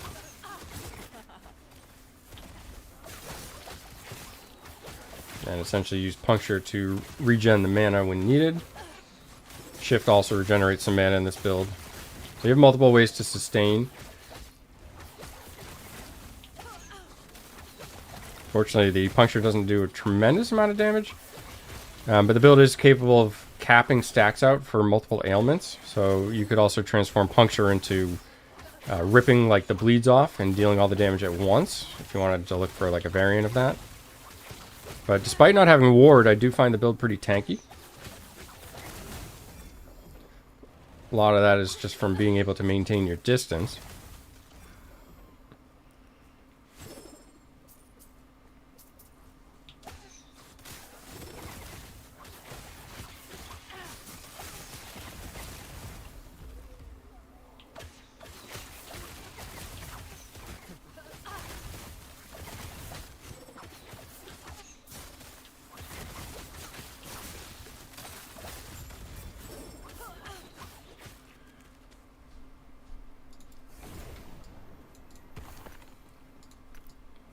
But I find it fun, not as strong as the melee detonating arrow that has come around using the Jeckler's blasting knives, but overall it kind of fulfills that urge for people that want to play an archer or bow build.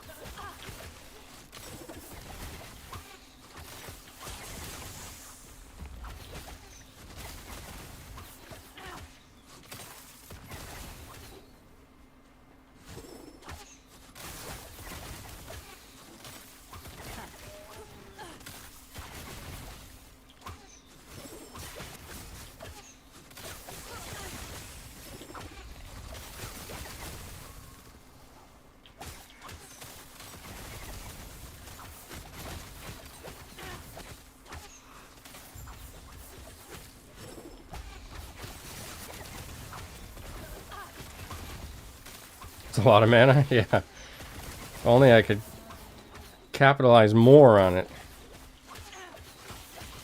You certainly don't need that amount of mana to play this build, since it's essentially generator spender. You would just, you notice like once I burn off the mana, I'm really not going up to the max again. I'm just kind of floating between, say, 0 and 100. So you certainly don't need that mana pool. That's just kind of where it wound up.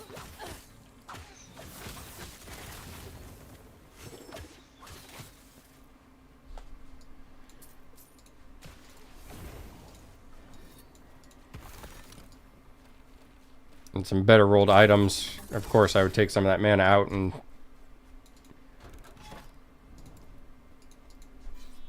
allocate it towards better stats.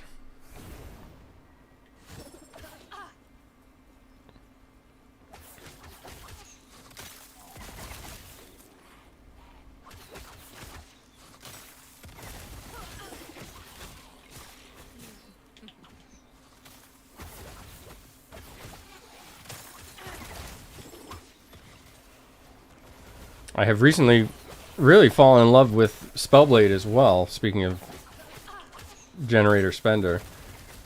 Shatterstrike has just been incredibly fun to play.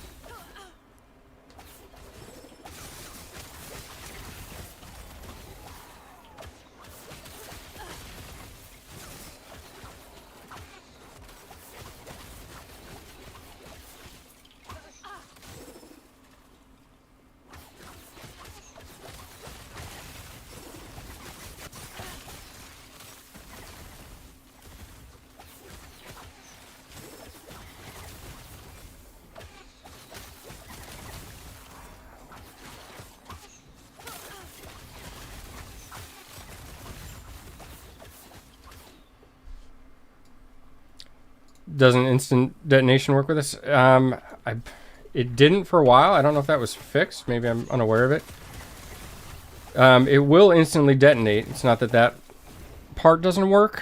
What doesn't apply with the instant detonations is the detonating arrow doesn't go off. So the impact trigger will make it hit instantly, but for whatever reason, the detonating arrow doesn't go out. And without detonating arrow go out, we don't proc as many icicles. And it just kind of lowers the overall output of the build. Just wanted to say thanks for the Void Knight Erasing Strike. It helped you on your first playthrough. Still use it. You're welcome. Thank you very much. And that is a build I'm looking to update. I have been looking to update that build for a few weeks now. And I was mentioning that earlier in this stream. What's held me up is that the only skills I'm really making progress with for that build are Rebuke and Volatile Reversal. And they certainly do not have the same feel to the gameplay that the original build had. And I'm a little weary of showing it because it plays so differently. It's essentially a different build. It does push higher corruption, but it really takes away that amazingly smooth gameplay that Erasing Strike Void Cleave build had. I've messed around with adding spell damage into the build. Right now, the latest thing I'm trying to do is work Rive in place of Void Cleave for some more uptime on bosses. So I certainly haven't forgotten about that build. I just don't have any positive updates at the moment for it. So, always open to any contribution if you're playing it and have noticed anything yourself, but I do want to make sure everybody's aware I'm still actively working on it.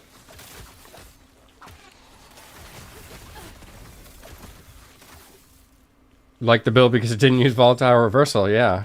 Me too. It's a big reason why I made the build. I was sick of just trying different versions and Volatile Reversal just being really clunky. I'm not saying that it isn't good.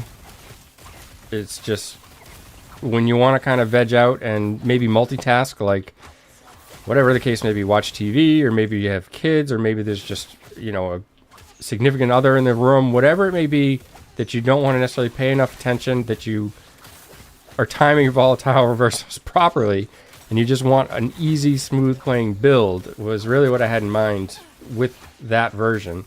And I loved it. And a lot of people did as well, especially the feedback I got from it. And I want to maintain that feel when it gets the update. And I just haven't been able to do that. But I still check it every couple of days. I'm always trying to think of ideas that would continue in that. Rive, I think, in general, is just a strong skill. I was mentioning that we're actually talking about Forge Guard earlier. And I've actually taken out Multi-Strike for my Forge Guard. And Multi-Strike can actually proc Smite and Forge Strike, so you think that would be like the no-brainer skill to use, but I've actually found that Rive is just a better skill. So regardless of not being able to proc other abilities, Rive just is better, in my opinion at least. And I think that there might be something there for Void Knight as well. Might be able to just kind of spam Rive and potentially find a way to incorporate a Erasing Strike there, maybe even without a cooldown, because Sentinel has a passive node in the first tree that allows you to regen mana when using Rive. So you could essentially play Generator Spender and then take the node that gives Erasing Strike no cooldown and possibly even Echoes, and basically pool all your mana up and then dump it all with Erasing Strike, and then continue to pool mana with Rive. Now, of course, you could then use a Volatile Reversal, but we're trying to avoid that. But that's possible that might work, and then using things like Anomaly to buff your damage during that nuke period, potentially even Devouring Orbs to orbit around you during the nuke period. So I've got some ideas. It's just, it can be difficult to get time, and the biggest emphasis I've had with that particular build has always been boss killing. So it's not as simple as like just walking up to a test dummy and trying different things for that build. On that one specifically, I want to make sure that it has good boss killing capability. So like I have to farm and echo all the way up to the boss, try something. If it doesn't work, I have to do it again, and it just has become time consuming, but I do still actively try to work on it and improve it. But nonetheless, I'm thrilled that you have enjoyed that build. I myself also enjoy it. And at the very least, I'm hoping to improve it one more time, at least before going into the next cycle. And then that would be an excellent cycle starter build, just because of how powerful Racing Strike is early on. And that would just kind of further it. If there's something to transition into at the higher levels as well, and push a little bit of corruption, that would just be even better.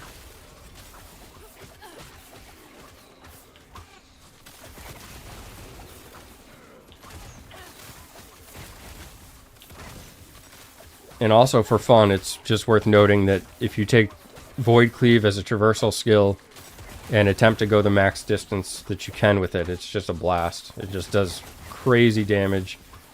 Doesn't have enough sustain for much, but it's really fun to just dash your way through the echoes and kill everything on screen. Sometimes even off screen. Get out of that avalanche. Or waves, whatever he's doing there. He or she. I didn't see if that was a patriarch or a matriarch, but be on the lookout. Yeah, definitely. I will keep revisiting it until I have a better solution.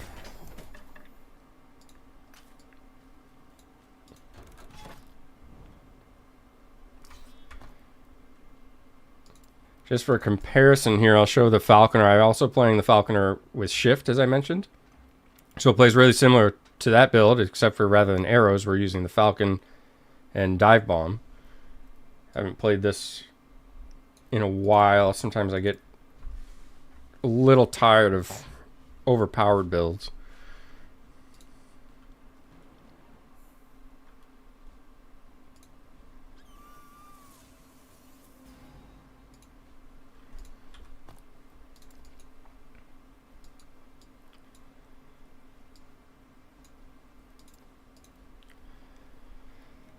Was the best. I would say there's two builds. The reason I would put the Falconer's build ahead is because it's unlikely to get nerfed this cycle, whereas Warlock, the ward retention from the most popular Warlock build, is likely to get nerfed.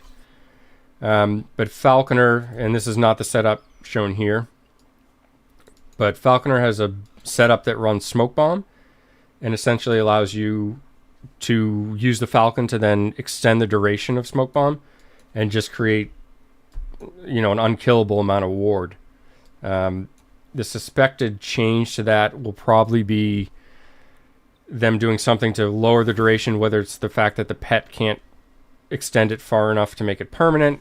We'll see. I don't have any answers to that or any info to pass on in that regard, but I don't play that version. I don't like to play builds that are likely to get nerfed.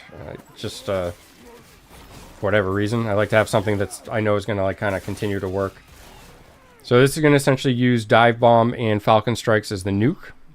And we use Shift for mobility. And basically the shurikens reduce the cooldown of the Dive Bomb. So you're just going to kind of shift around, lower the cooldowns that you can, and just continue to shift and using those to nuke. The reason I prefer this over the most popular build is just because I don't have this character up to, say, 1,000 corruption. Oh, they changed the Smoke Bomb issue. Thank you for sharing that. Well, I don't know if issue is the right word, but I don't know if that was a bug or intended. But anyways, the reason I prefer this version is because I just found that everything was overkill. It wasn't that the other version didn't do more damage or have better survivability, but it was like I'm already killing everything instantly. So what's the point? I may as well just max my mobility in order to clear things quicker. And that was really the concept behind this particular build. And as you can see, it just kills everything that it runs by as soon as the cooldowns come up. So I don't need the extra skills like, say, Ballista. Not that they don't do more damage, or not that that doesn't add to the clear speed on, say, bosses, but for general echoes, and the majority of your time is spent, you know, building that stability, I just found this quicker. Because everything was just overkill. So I really like this build in general, but ended up kind of benching it just because it was just the class or the mastery in general was overpowered. But very strong, regardless which version you play. I'll have to look at those changes and see what overall got changed. And this build does kill bosses as well. Looks like I actually have some Orbo stacks, so built up. A little rusty. I haven't played this as mentioned, but should be able to take this down, especially on 100 corruption. But basically use your nukes and then just use the shurikens to regenerate, and then again throw your nukes in. So this isn't super high corruption by any means, but I mean it's doing enough damage to take the boss down. You could essentially quadruple his life. The build is safe enough to essentially survive. Could add some ward in or additional sources of ward as you go higher up in corruption, but still kind of keeping the premise of the shift and so forth. Smoke bomb will just deal some additional stacks and mainly armor shred with this setup. But I mean, it still does enough damage to take the bosses down, so having that extra mobility in the monoliths just kind of paid off long term. Bunch of bows, Talons of Valor, poor rolls. All garbage. Maybe not garbage to everybody, but we'll take a 7% idle with armor, though. Dive Bomb node that extends. Smoke Bomb doesn't seem to do anything anymore. That was basically all it needed to be balanced, I would say. That was probably the biggest offender. That particular node where you could just stand in one place and let Dive Bomb have such a short cooldown, like a build or similar to this one, just constantly spamming it and just increasing the duration of Smoke Bomb.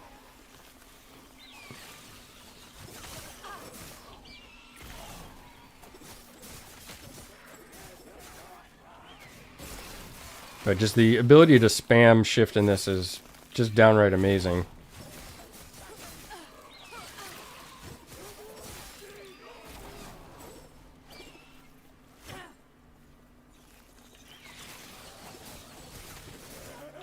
And feels really good.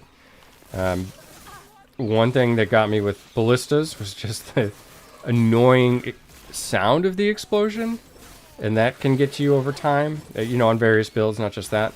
But don't get me wrong, the sound of the Falcon also gets me, but that's in both versions.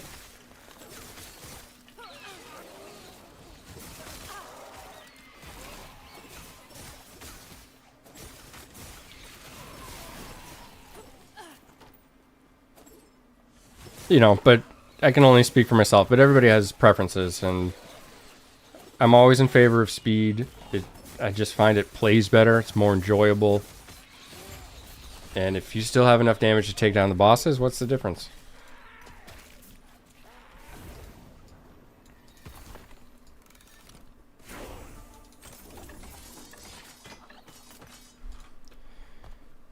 I don't remember where I was putting points. Hopefully I have a partially filled node.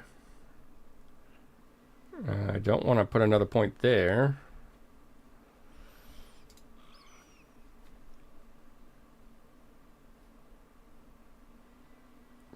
Concentration wouldn't be terrible.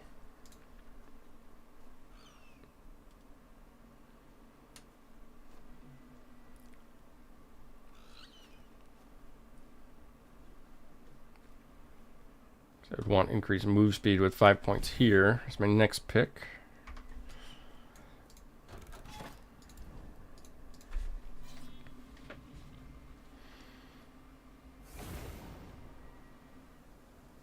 Only extends the remaining duration once is what's been changed. Interesting. Throwing nets is awesome. Yes, agree.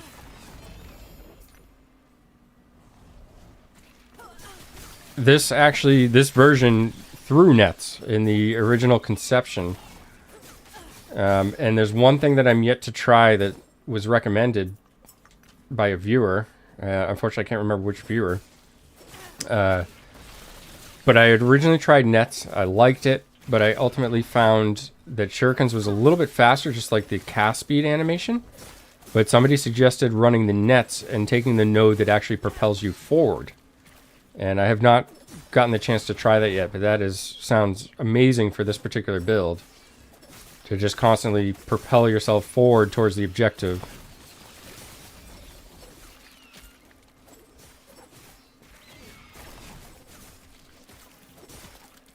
Shurikens feel like inferior umber blades. Yeah, I kind of agree with that. Really, the only thing that fit, and in this build, you're not using them for their damage. All you're using them for is like fast cast speed in this build. But I mean, they're hitting for like 70 damage, and I guess that's, you know, my Falcon can hit for, I've seen it hit for almost 500,000, maybe even a little more, and my character's attack is hitting for 100. So it's kind of, I don't know, kind of an odd feeling. I'd love to try that net out and just kind of constantly flip my character forward for even more mobility.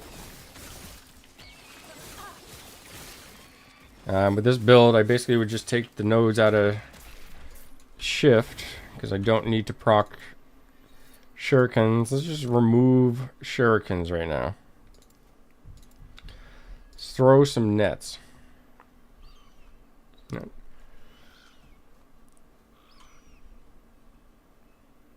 Need to find the node first because I need to go in that direction.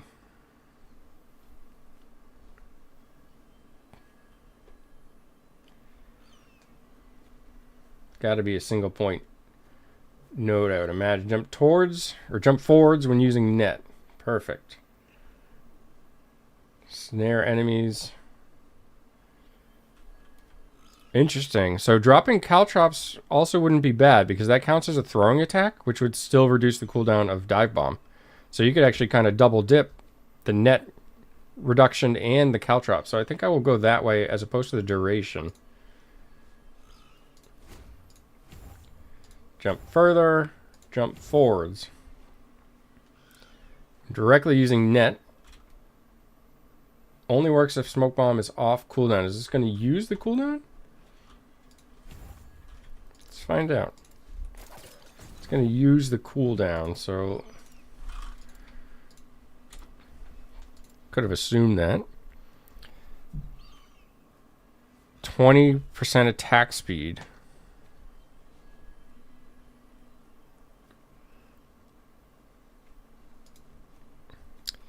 Looks like top left is tangled and prone, but I did find, oh, the lunge icon is actually bottom right. The top right, 20% attack speed. Let's see. Well, you have Huntress advantage. You now also have global increased throwing attack speed. Perfect. So, using net grants the Huntress advantage, granting more global damage. Unfortunately, that won't buff our pet, but let's go up that way.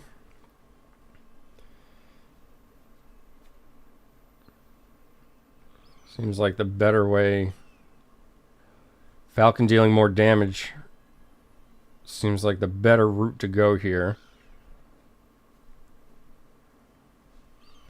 Do I have enough points? I should, right? I mean, these are all really easy to unlock. I might just be thin on how many are in them, but let's go that way for now. This would be a nice way to just have frailty automatically, but can't be dodged. Slow enemies. Well, I can't get the attack speed yet, but I'll have it soon enough. Have it right now. Let's take 20% attack speed. Doesn't buff my pet, so I don't want to cap that. I am going to cap the Falcon damage.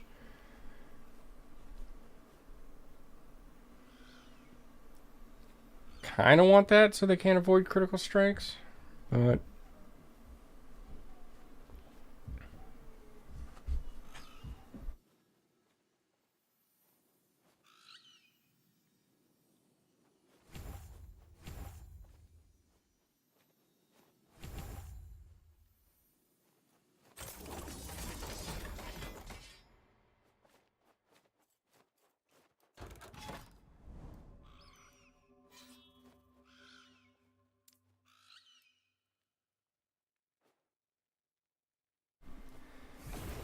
alright, let's see how this plays.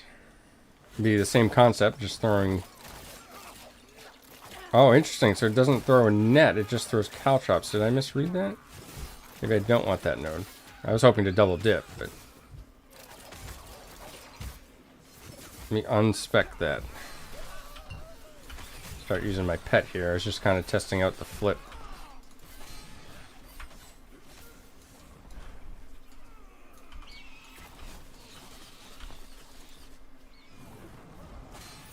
It says after jumping, so is the net coming out and I'm just not seeing it?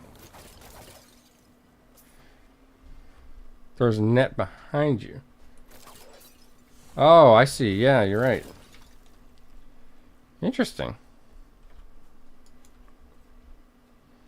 Yeah, that's, well, fortunately I went around the other way as well, so.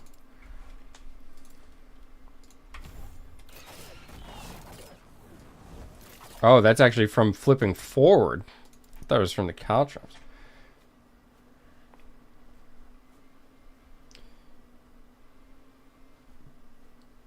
There's one other node that actually flips you backwards, right? Making sure there's no enemies there.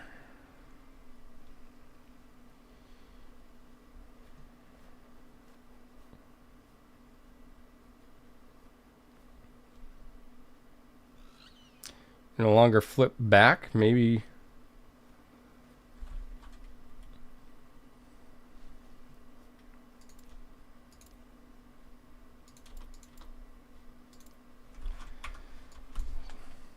Let's see, try killing some enemies and maybe I get a couple skill points. Yeah, the best node, I think that's what I was running when I was experimenting with this. Because it would actually like physically throw the net at a different location rather than behind you.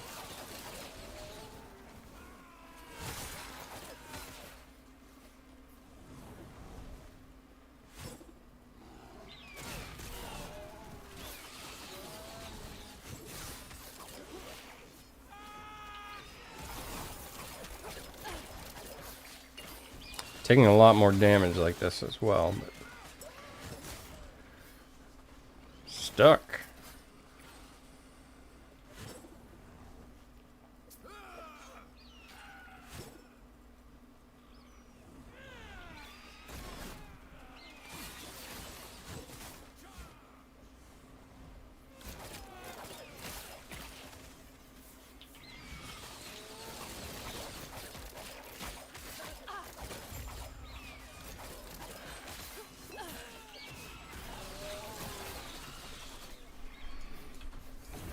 Probably just a single point.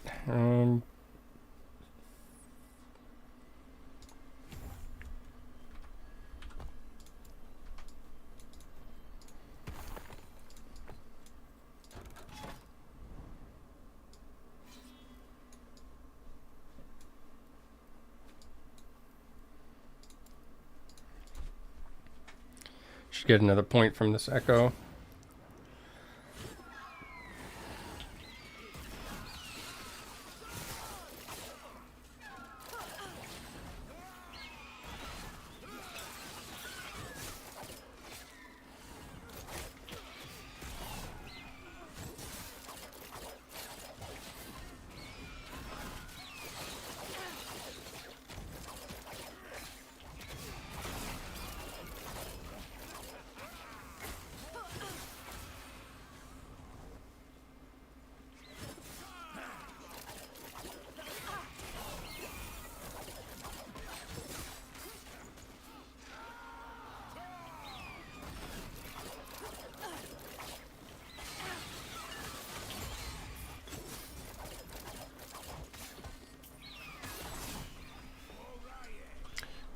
Got another point. I'm gonna get out.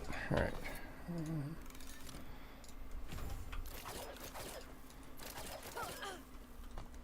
So it's still kind of going backwards. So maybe I have to. Yeah. So this is kind of the setup that I use. So you could throw the net forward. I guess I don't like being propelled forward since the net is going behind me. That's too bad. That would have been a fun change, but. That being said, I'll probably go back to shurikens. So this just kind of defaults to almost being the most effective. But you get a little bit of added survivability with it.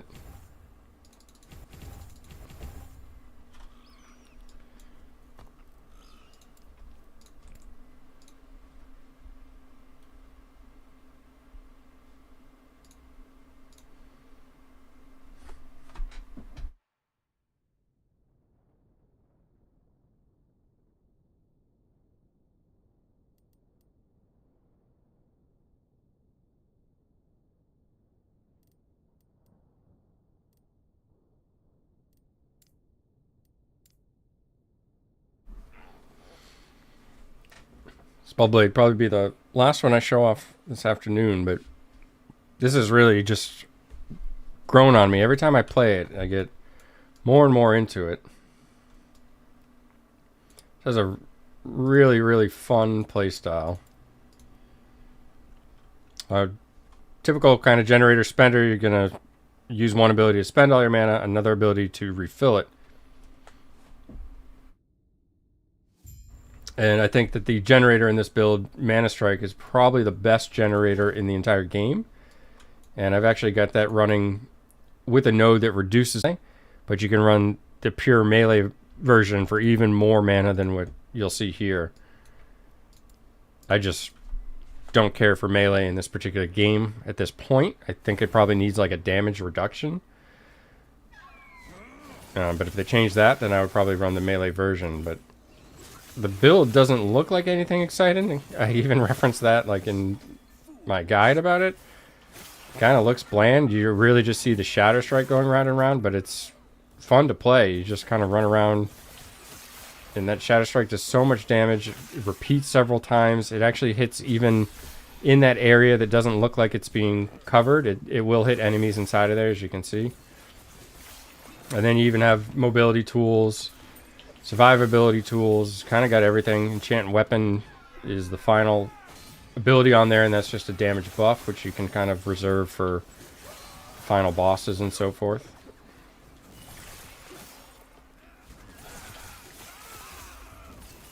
So like here, I would use that Enchant Weapon, get some damage boosts. And you can just see that Shatter Strike, when you have the mana to use it, just does crazy damage. You can also play ailment builds with this due to the repetitive hits and fast attack speed. So you can stack various ailments for damage over time if you prefer.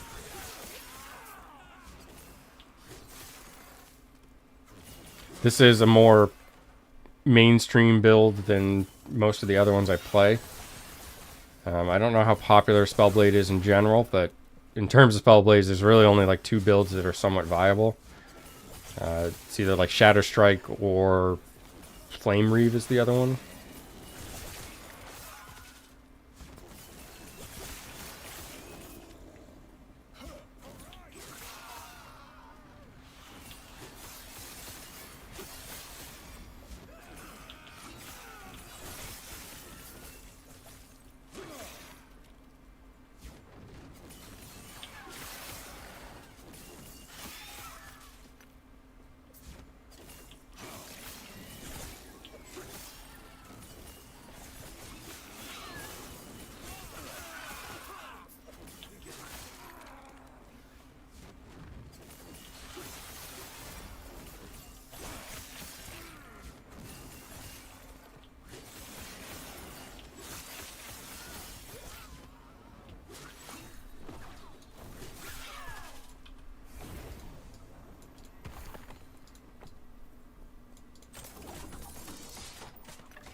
But in general, it's pretty fun. You're essentially a caster gone melee, which is kind of the theme of the Spellblade, but this does it pretty well for those hybrid build enthusiasts.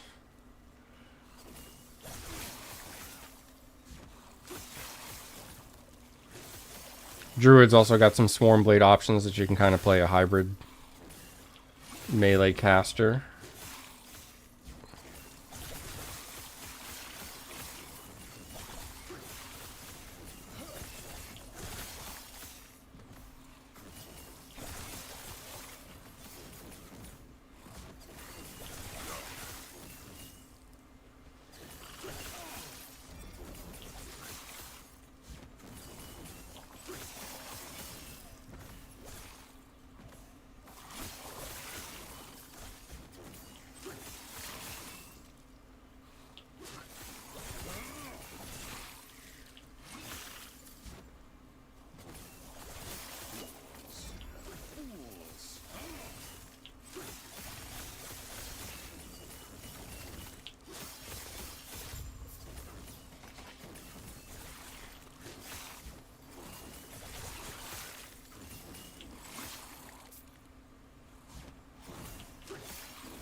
Does anybody have any questions or want to see builds or explanations of anything before I take a break for the afternoon? I'm looking at probably doing some kind of live stream, whether it be YouTube or Twitch, hopefully weekly, going here forward for the most part. I probably won't go on a set schedule, which might not be what everybody wants to hear, but I kind of like that, not only the flexibility, but also giving the opportunity to various people to kind of interact with the live streams. As mentioned, I do it as a hobby, so it's not so much about getting the most potential viewers for me at one time. It's more about actually just kind of giving these kind of close-knit and personal sessions almost, in which you can get your own questions and you feel comfortable asking questions that you may have, rather than getting, 1,000 viewers at once. For me, at least, I'd rather kind of help people individually or on a small basis than just kind of have things so flooded where I can't respond or answer questions. So by all means, if you have any questions here, feel free to do so. Otherwise, I'll probably wrap up at the end of this echo. But you'll be able to catch me, like I said, hopefully weekly doing live. And you can always leave comments on any of my videos on YouTube. It does not need to be about the video that you're watching. I always stress that.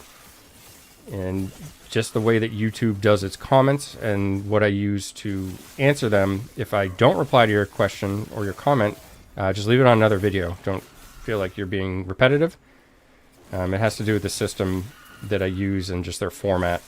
Because if I try to do it the other way, I have like 1,000 questions to go through, and it's like almost impossible. So I answer them as they pop up, and sometimes they get filtered by YouTube for so many days, and then they pop up somewhere in the list that I don't see them. But I do try to answer 100% of everything that pops up. So if you have something you're curious about, just ask it again, and ask it anywhere. You don't need to ask a Paladin question on a Paladin video. It doesn't make any difference to me.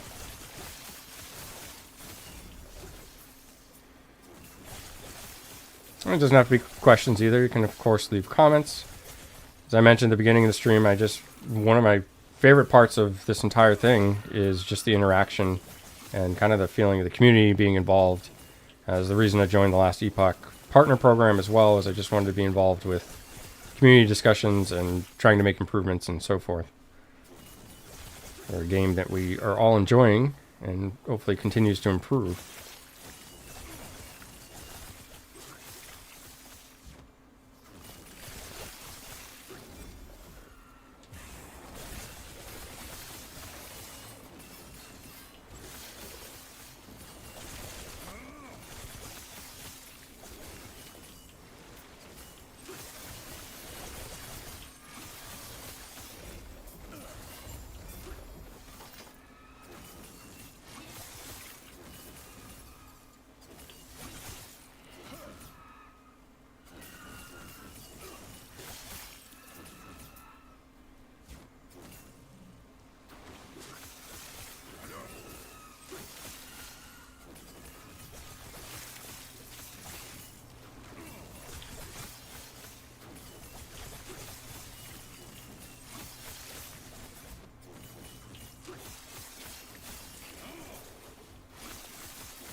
All right, well, thank you all very much for stopping by. Hope you enjoyed it, and hope to catch you the next time as well. Enjoy the rest of your day.